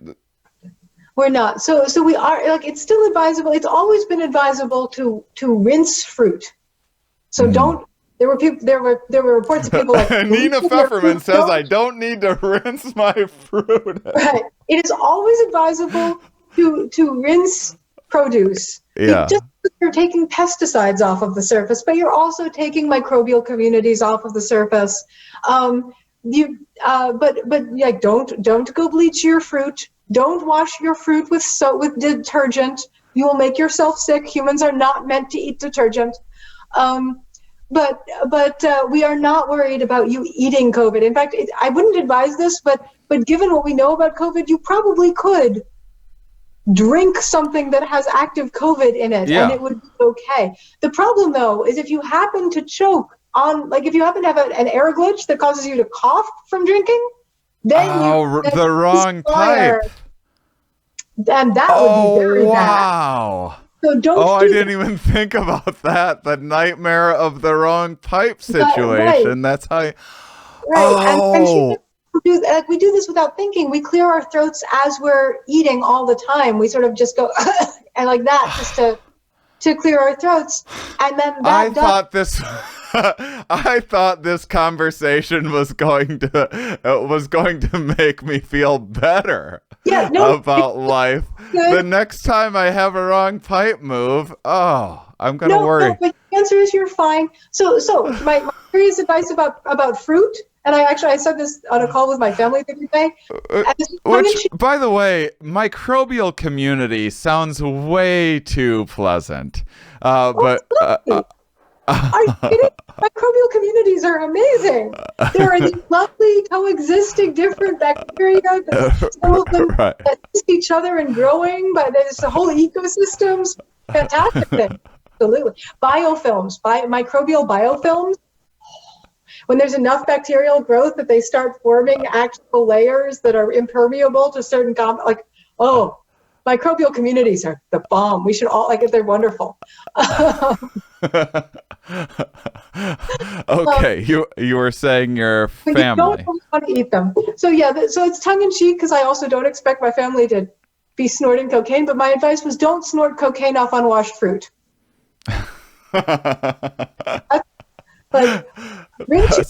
If you have to snort cocaine off of your fruit, rinse it first.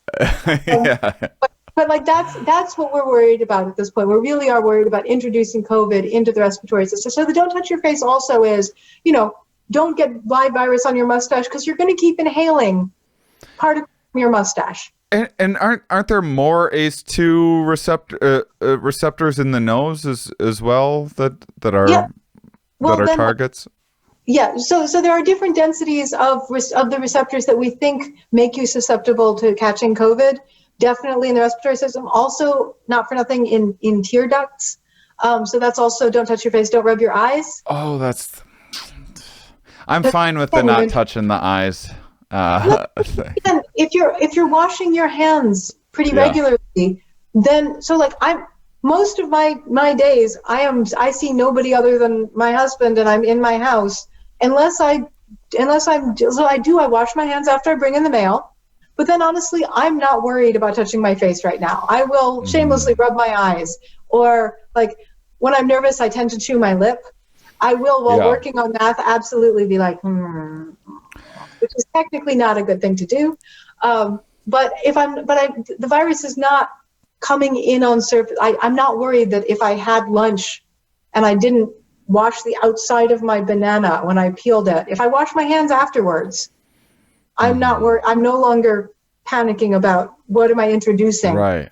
But it is true that your nose, your mouth, your eyes, even your ears, but you have enough protection in your ears, they all drain into a system that connects to your respiratory system. Introducing live virus into that is not a great plan. But we're not, right now, we don't think touching surfaces is very dangerous. Yeah, because that's even, so I know germaphobes that are taking this very seriously. We're germaphobes before this, are taking COVID exceptionally seriously, and still just have a lot of misunderstandings about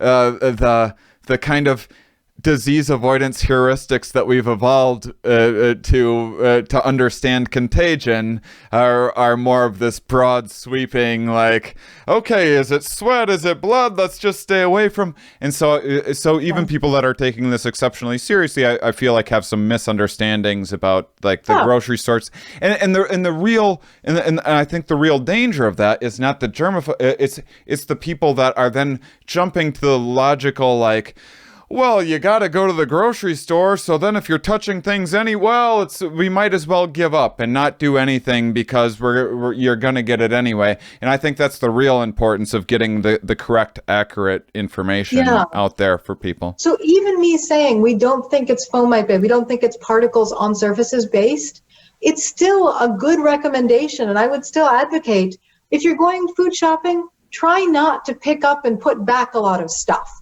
because we don't think that's how it's transmitting most of the time, but we haven't ruled out that it can. Certainly it can transmit that way. You can touch a surface that has virus on it and then mush it into your nose or eyes and be exposed to coronavirus that way. So it's not hard to go, you know what, if I'm thinking about whether or not to buy this can of tomato paste. I don't have to pick it up while I think about it. I can stare at it while I think about it. And then if I'm going to buy it, I will pick it up. Like, don't feel every melon. That's still, even if it only impacts 1 out of 1,000 possible cases of transmission that could happen, it's not a big sacrifice to go, don't paw the produce first. Just go in and buy what you're going to get, and it'll be fine. That's not a terrible thing to tell people, but it's also not the thing we should be panicking about. The thing we really, no, we shouldn't panic about anything. It's just that it will also just make people throw in the towel and not want to do anything. Right. I've seen a lot of that. But it's a logical fallacy that just because something doesn't fix everything, we can't fix anything. I've done that move before. Like, well, I had some drinks last night, so what's the point of exercising today? And I might as well throw a few cigarettes on there or whatever. Too. There is that. That is the. I'm very familiar with giving up, so I know where these people are coming from. That's why I want to address it. And also, it's been a long haul, so it's hard to maintain, especially right now, even for those of us who embrace all of the science and all of the epidemiology. It does, even for me, I'm sitting here watching the news every day going like, why is there yet another news thing from another mayor being like, well, we can't prevent COVID, so just send all the kids back at full density to all the schools. It'll be like, we can't do anything, so we're just going to see what happens. I'm like, why would I'm even trying. Why am I like... you have to, I know, you have to be, Sturgis bike rally, 250,000 people are projected to gather at these are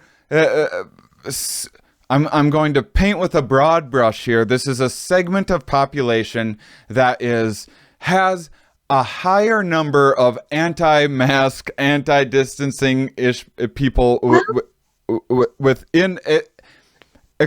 From what I can understand are the pictures that I see, and I'm stereotyping based on the people that I know that are. I mean, part of the reason why Harleys are struggling right now is because they also have an aging demographic. So you're also talking about potentially a higher risk category of people. Again, like, I'm not trying to be unfair to some. I'm just trying. Yeah. No. So I agree. The expression you saw on my face that looked like, oh, maybe not, is that I disagree with the necessity of that perspective as the problem, because there are lots of reasons. There are lots of reasons to undertake mixed strategies, right? Yeah. It doesn't. I don't want to get political about it, but to bring up the Black Lives Matter protest, that was a group of people who were doing risky things for COVID, but didn't reject the risk. Did not say, I'm going to say that masks are not important and that COVID is not a risk. Yeah, they were saying, in terms of my priority of risk right now, we are also fighting for our lives because of this other. So it does much in the same way people have economic constraint, and priorities. So it doesn't even need to be that those risky things that people undertake that then cause all of us to be like, well, then why are we even trying? Those can be consistent. It's not inconsistent to take risks while trying to minimize risks. That's life. Yeah. Taking risks while minimizing risks is life. You take risks that are worth it to you and not the risks that aren't. And a lot of the deep-seated just sorrow in my soul is when I disagree with people about which risks are important. That's true. But then also the thing that's really driving me crazy as a scientist, and maybe we can affect, is this idea of, well, then all risks are going to be worth it to me because I can't prevent all risks. And that's the one where I'm like I was telling you about the restaurants, we can make the economic risks so much lower while still mitigating the epidemic risks. But we're not. We're just going like, well, it's still going to be worse sales or worse economy, so no. And I'm like, dead people are also bad for the economy. Yeah. Well, it's this has been fun to be, because this is it's so funny. Like, if people, I hope people watch our episodes back to back. Like our first one, which was like, here's what everyone needs to know, and then this one of just like, oh God, it's been a nightmare. Like 4 months of who would have thought we would be arguing about all this. So like one of the quotes that I saw from one of the Sturgis people was like, this person wasn't anti-masser or a hoaxer or whatever. He was just saying like, I know that there's risk, but what am I gonna do? Stay cooped up for the rest of my life? And it's like, no, this isn't the rest of your life. This is a temporary challenge that is making it that much longer. The more that good people like you, Nina, are having to spend the extra hours changing around all of the math that you have to do of like, oh crap, Sturgis, I didn't factor in Sturgis, well, rework everything. Shoot, I factored for reasonable people, not maybe the dumbest party in human history to happen. So okay, let's this is really, really important and interesting. Schools, modeling prisons, where I imagine you can go like, okay, how do we do this? How do we keep them safe and distance inside of a prison? Maybe we can, maybe when you're fussing over whether or not non-violent drug offender gets probation or not, you just give them the probation under these extreme circumstances. That's possibly one solution that our math. Now, what's happening with schools? How do you mathematically, like, for example, the middle school that I went to, we had units, and you had like basically these 4 classrooms, and you'd move from classroom to classroom to classroom to go to social studies to math to and then wherever I skipped to, and then but if you're going to have schools and schools are going to be forced to do this, it almost, to me, what I've been saying is it becomes now you're just, if you're saying like this is less about educating children and more about housing children during a pandemic, and it changes the conversation completely. So if you're like, how do we house children during, then it's like, okay, everyone gets their desk and is in one place. Maybe you move the teachers around. So like, I'm trying to picture how to do this in my, I just can't imagine viable solutions that doesn't lead to just huge amounts of numbers taking off. Are you having conversations with people? Are there? Oh, yeah. Oh, yeah. I don't know why I asked. Are you having? What I meant to say is, when you have conversations about the school reopening, knowing that there's nothing you can do to stop some of these schools, and there's probably well-meaning principals and teachers that would love to have access to the best information possible to, under these constraints that they wish this wasn't happening, what's the best case scenario? What can they do? Yeah, so, oh boy. Okay, so as you said, there are incredibly conflicting needs that society needs to serve right now. For me, because I am always sort of public health focused, my goal, the thing I'm trying to optimize when I think about these things, is keeping people safe, healthy, and alive. Mm-hmm. There are multiple ways to do that. People who lose access to jobs and financial income lose access to being safe and healthy and alive also. So trying to balance these risks includes things like making sure economies still function, and includes things like housing children so parents can go to work. So all of these things are trade-offs. Nothing is a pure strategy. There's a very easy pure strategy for coronavirus, which is don't reopen schools. Yeah. That's and there's precedent in human societies for when things are bad enough that you just don't open schools, even at the expense of children learning. So I would never say that we should do this. We are not there right now. But during apartheid, fighting apartheid meant Black people not sending their children to white-run schools in South Africa. That helped, like, not buying into that system helped contribute to toppling apartheid, and it was important. But it did lead to giant gaps in the education of a whole generation of people, of very smart, very noble people who potentially their whole lives suffered the detriment of not having those extra years of school. How many years was it? Oh God! So this is where I'm going to be embarrassed. I don't mean to put you on the spot. My argument to that, if I were to push back, would be, I'm just talking about this semester right now. I'm talking about a few months and not completely missing your, first off, like the idea of really needing an American history class when you are living in history, the amount of stuff that you could learn from this experience right now is incredible. And then in conjunction with the ability to do remote education, like how disadvantaged could kids possibly be? And that's why, to me, the argument is the conversation needs to be like, who needs childcare, and how do we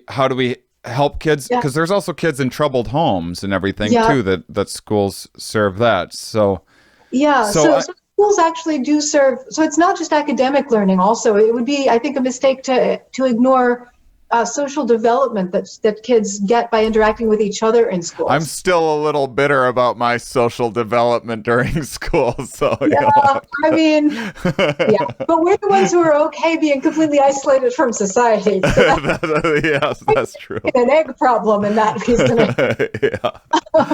But so schools don't just teach academic subjects. So when I brought up the multi-year gaps in the apartheid system, it was as an extreme example to say then certainly for the temporary case we're talking about now, we could accept that loss and we can overcome it.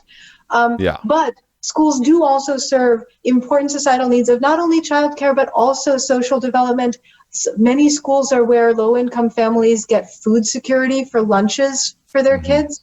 So a non-trivial number of calories out of a kid's diet can come from school-provided meals.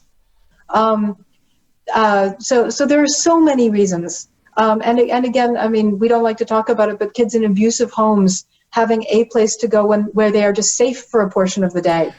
They might be the most abusive that they've ever been right now. And stress never makes abusive situations better, and now is stressful.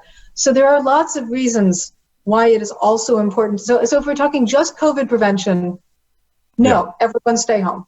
But we're talking about things that are way broader than just COVID prevention. We're talking about keeping people safe, healthy, and alive. And that's a mix of all of these things. There are still good things that we could be doing that we're not talking about. So for example, rotating cohort schedules of classes. So it's not easy. This is absolutely not easy. But we know that there's an incubation period of kids. If we had access to testing, so again, right now we don't. Testing is not the answer to everything. Testing is the tool by which we can get some better answers. But we could, for example, one of the complexities of schools is that we know that kids are symptomatic less frequently when infected than adults, which means that if kids are just as capable of catching and transmitting COVID, and we don't know that right now, there is some good evidence from a couple of, like there was a camp in Georgia that opened up and then all the kids tested, like not all, but a giant number of kids tested.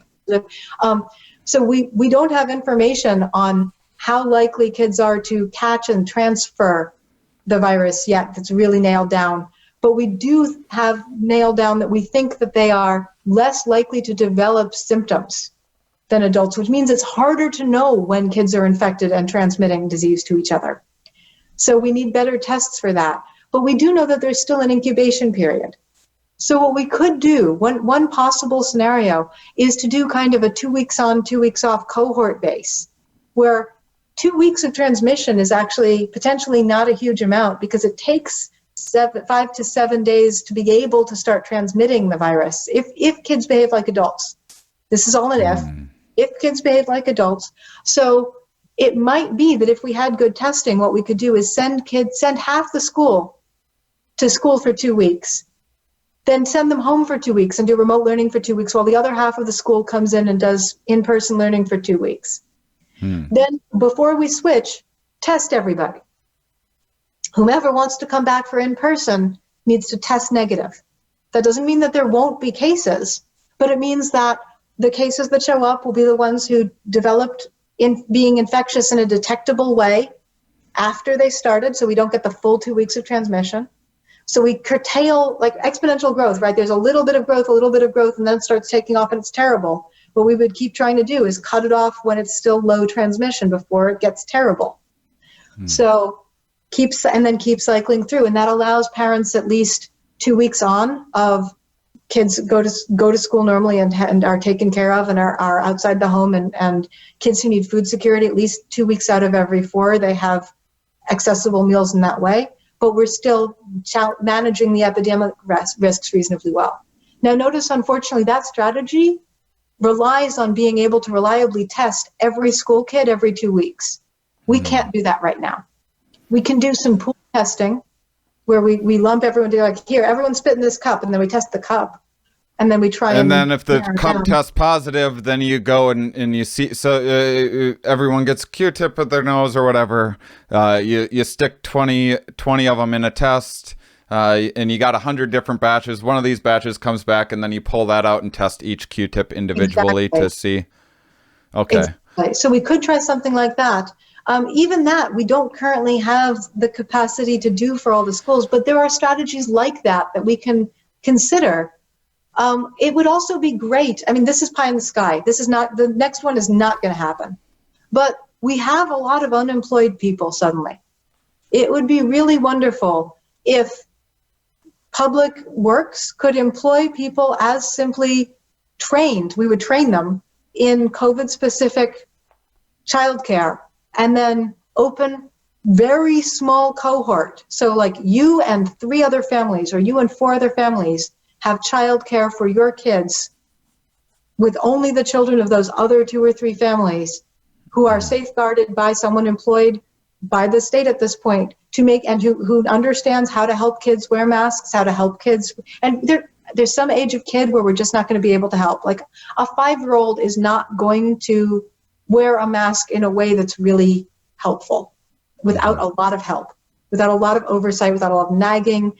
Their masks will slip down below their nose, or they're going to pick their nose under their mask and then wipe it on the mask, or do things 5-year-olds do because they're 5. But we can still try and provide even state-sponsored, but also, I mean, if we wanted to do private, like private would require a lot more hoops to jump through that I can think of, because we'd have to find space. We'd have to find licensing. We'd have to find, like, we can't just hand kids to random people. There's a reason that we license teachers and childcare providers. But things like, there's a whole bunch of sports arenas in various places that are currently not being used for random sporting events. It would be great to turn them into safely handled municipal childcare, where again, you just have cohorts of just care for the kids, and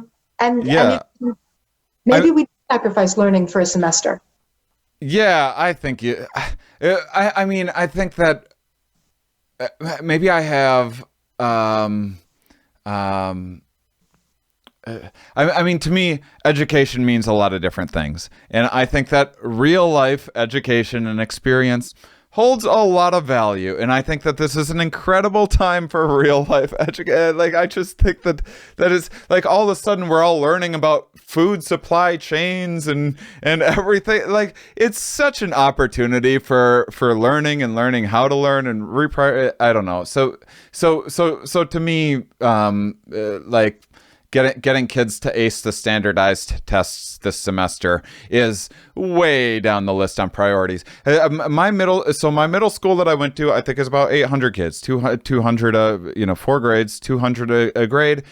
Units broke up into 100 2 units per grade, and so you're talking about, there was like, in a given classroom there'd be about 25 kids, and these, like, each of the things. So instead of rotating around different kids and different, if you're just talking about housing kids, is there a way to just be like, well, just try to keep like 25 kids together? Those 25 kids only hang out with those 25 kids, and that's it. You're not mixing.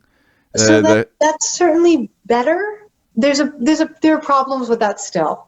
So, for example, toilet facilities really aren't built, and like the architecture of schools is not built to be able to do that in a way that those 25 kids don't use the same shared washroom as 4 other classrooms of the other 25 kids. And then you have problems of like, well, okay, everyone gets a jug. All right. Right. So I mean, the problem is there's logistical constraints for this. Right. So I mean, it's not only for elementary and middle schools and high schools. It's also, I mean, I've been working with my university and other universities consulting with me. How do colleges reopen safely? And those are students who are old enough that we really could talk to them as adults. But the infrastructure support is not there in the way that we would need it to be to truly eliminate risks. And now the question is, again, risk mitigation and trade-off versus reward.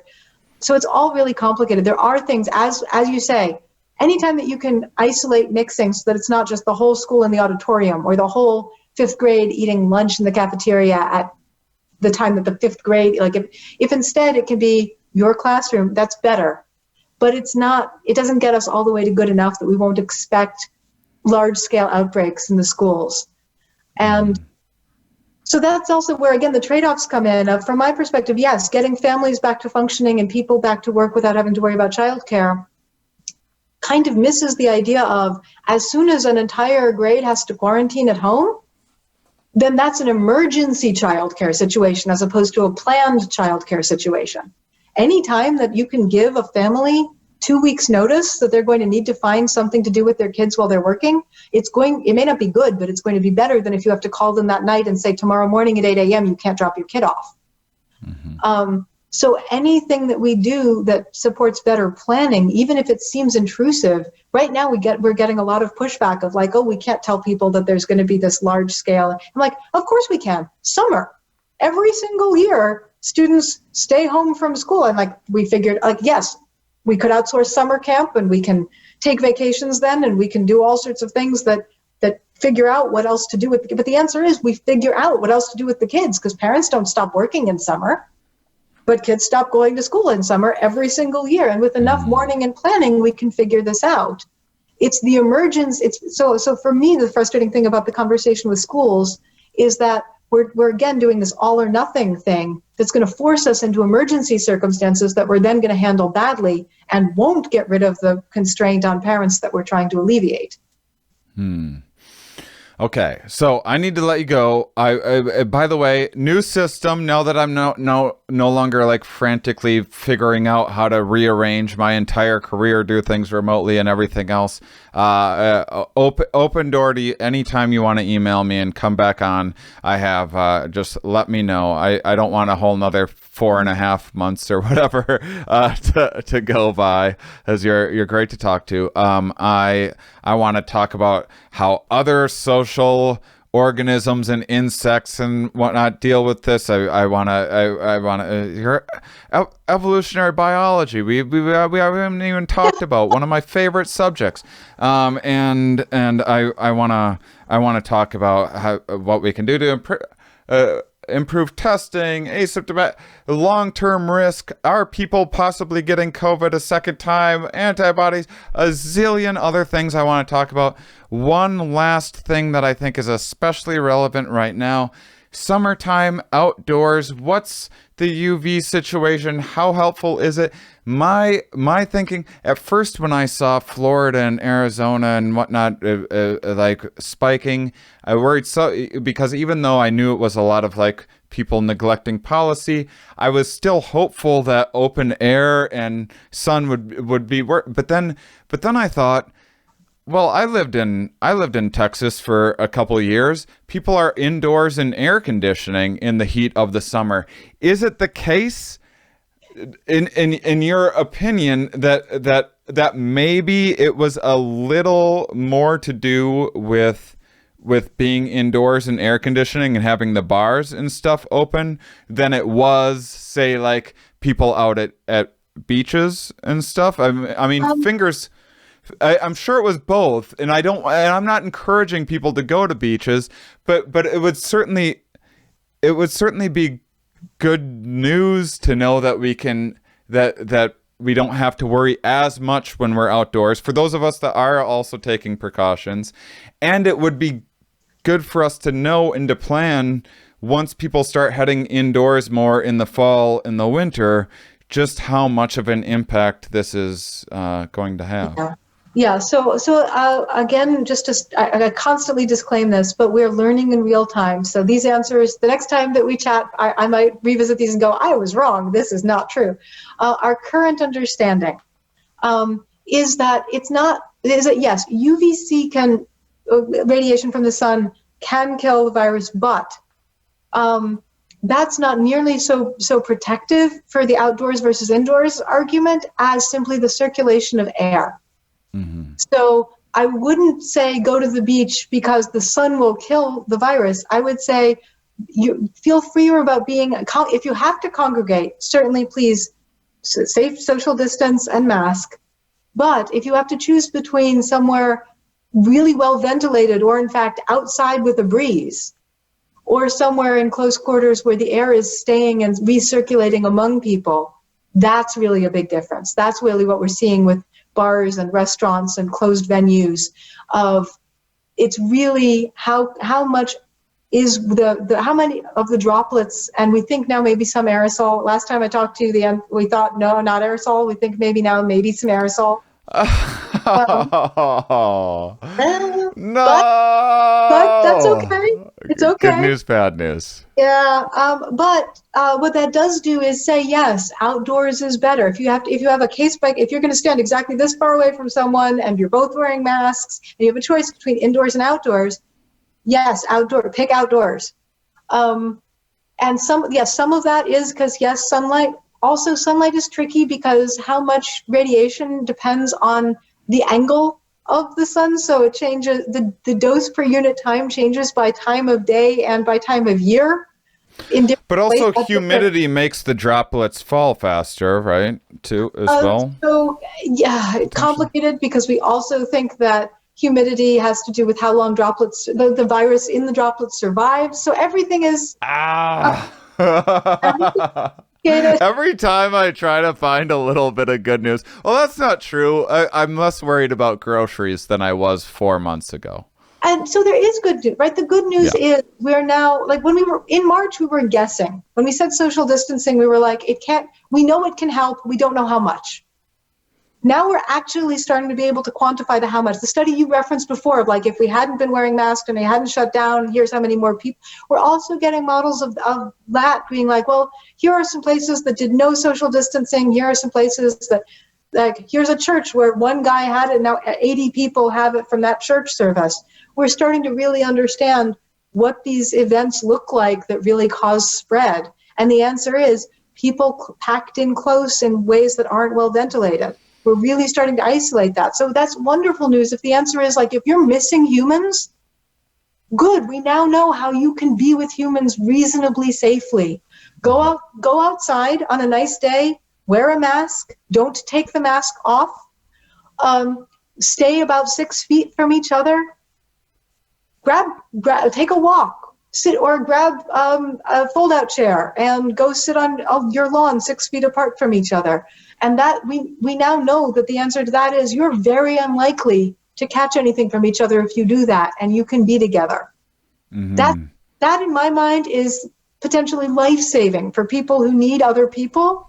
We now know how to let people do that safely. Right when we were in the middle of lockdown, we were like, see no one who's not in your immediate family unless you're an essential worker, and then God help us all. Mm-hmm. Right? And now we're at the stage, and then we were like, well, maybe you can double bubble, right? That's like your family and another family, but then no one talked to anyone else. And now we're at the stage where we understand enough to go, there are safe and responsible ways for humans to interact in a broad society. It doesn't just have to be like that one person that we see. It can be, I haven't seen you in a while. Let's get together on Tuesday.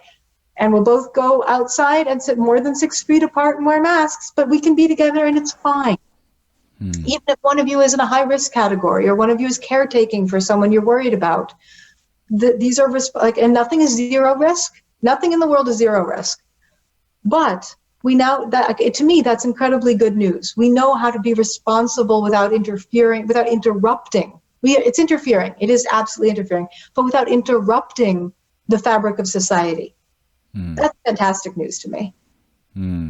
Oh, wonderful! It's so nice to have you back. And so 6 feet, science nailed it when you guessed back then that 6 feet. That's like we're still on the 6 feet. So in a well-ventilated area, yes. And there's a reason. The reason was that guess was an informed guess. Yeah. That guess came from droplet studies of having people cough in still air environments. It's not sneezing, honestly, way more than 6 feet. You don't want to be in the path of someone's sneeze. But the average cough propels, I think it's 80% of the droplets no more than the arc is no more than 6 feet. Mm-hmm. So it's not completely protective, but in terms of how to expect to take care of yourself, especially if you're in a well-ventilated area and you're wearing a mask. Masks also prevent the vast majority of droplets, which means that 6 feet shouldn't actually come into play for most of the droplets coming out of someone wearing a mask. Mm-hmm. So it's not any one thing was perfect. It's that the combination works well enough that we're confident to go, it's okay, go do this. Some people will still get sick. It'll be very few. If everyone does this right, it will be very few. It is true people are bad at estimating 6 feet. So if you want to think to yourself, am I too close to someone? Maybe in your head, do like 8 to 10 feet because then you'll actually do 6 feet. Yeah. I just to have myself trained now. I just imagine like a flame, like a dragon flame or something like that coming out outside of my mouth, or anyone. If I'm hiking or something, I just imagine this cloud coming out of anyone moving toward me that I want to avoid. Yeah. It's not a terrible way to imagine that. And of course, that gets even better if you're both wearing masks. And It is true, masks are way better at protecting other people from you than you from other people. But if everyone is wearing a mask, then you are that someone else's other person. So great. Yeah. So we know that. We know that. And again, so sunlight, not so much. Outdoor air, better. Awesome. Well, thank you. This is the longest ever Here We Are podcast. Oh, we set a new record. First off, I'm trusting you to edit it down. I'm trusting you to cut no! off. Oh, what do you mean? I would, if it wasn't rude of me to do so, I would have you captive for another hour of conversation. I want to do this again really soon. You're terrific. I can't believe that after, I'm sure, working 90-hour weeks trying to save the world, you spend over 2 hours helping inform my wonderful and curious listeners and science enthusiast listeners so that they can help better inform people that will also help better inform people. So you're doing such amazing work. You're my hero, Nina. Thank you so much for joining me. And is there any other resources that you want to share or plug for people in terms of anything like if someone has a restaurant, for example, and wants to no, I'm saying, is there are there any guidelines or places in place where like restaurant owners looking to see how they can Oh, do things in the absolutely. safest, best way that they can, like any resources or anything like that? Yeah. So honestly, so right now I've written up both an academic paper and just a lay audience recommendation for restaurants if they want to do this. Um, Please have them contact me. I can put it on my website.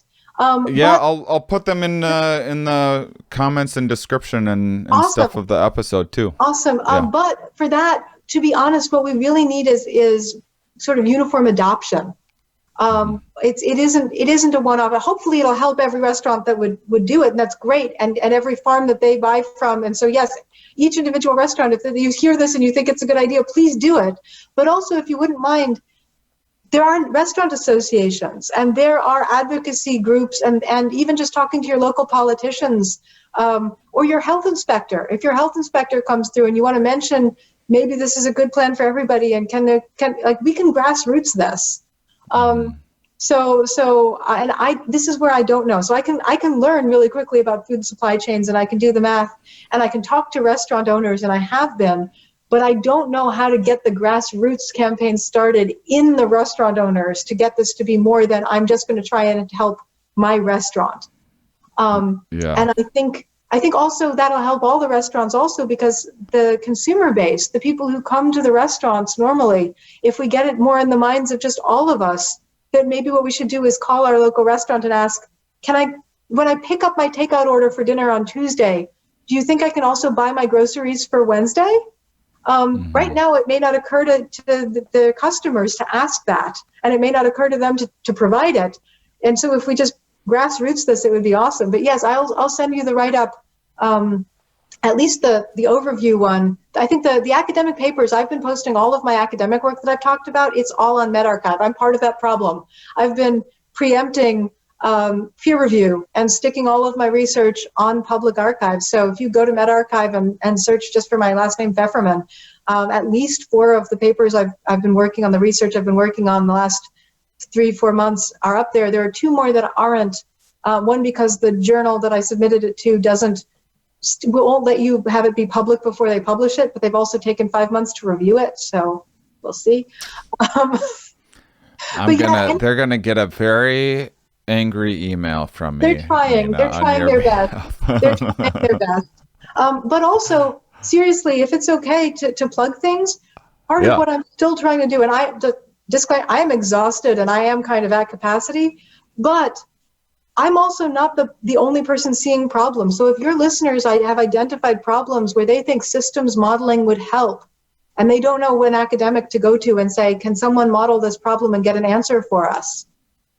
Reach out to me. I might not be the person to do it, but I might know who is. We're all of us in academia and in research, and all of my collaborators at public health agencies, we are all still trying to help all the time, and we don't always know where to help. So if there are places that you guys see, and Shane, you interview scientists all the time, and you have brilliant thoughts of your own also of how to put this all together. If there are gaps you see that aren't being addressed and should be researched, please tell us.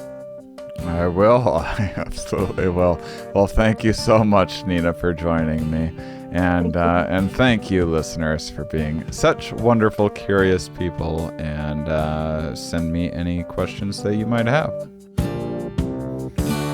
Hope you enjoyed the show, everybody. If you did, make sure and comment. If you have questions of your own, I promise you I'll do my best to try to get to them. I'll keep on trying to take all of your suggestions that people have been sending me on Patreon and the new Discord channel available through Patreon, where we have quite a budding little community growing. This has been all sorts of fun putting that together.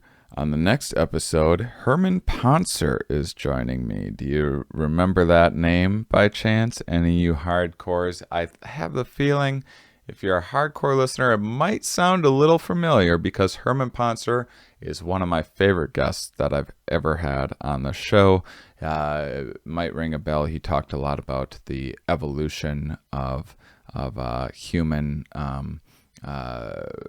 why we stand upright, human metabolism, and how we use and expedite energy, how we cool off, why we sweat.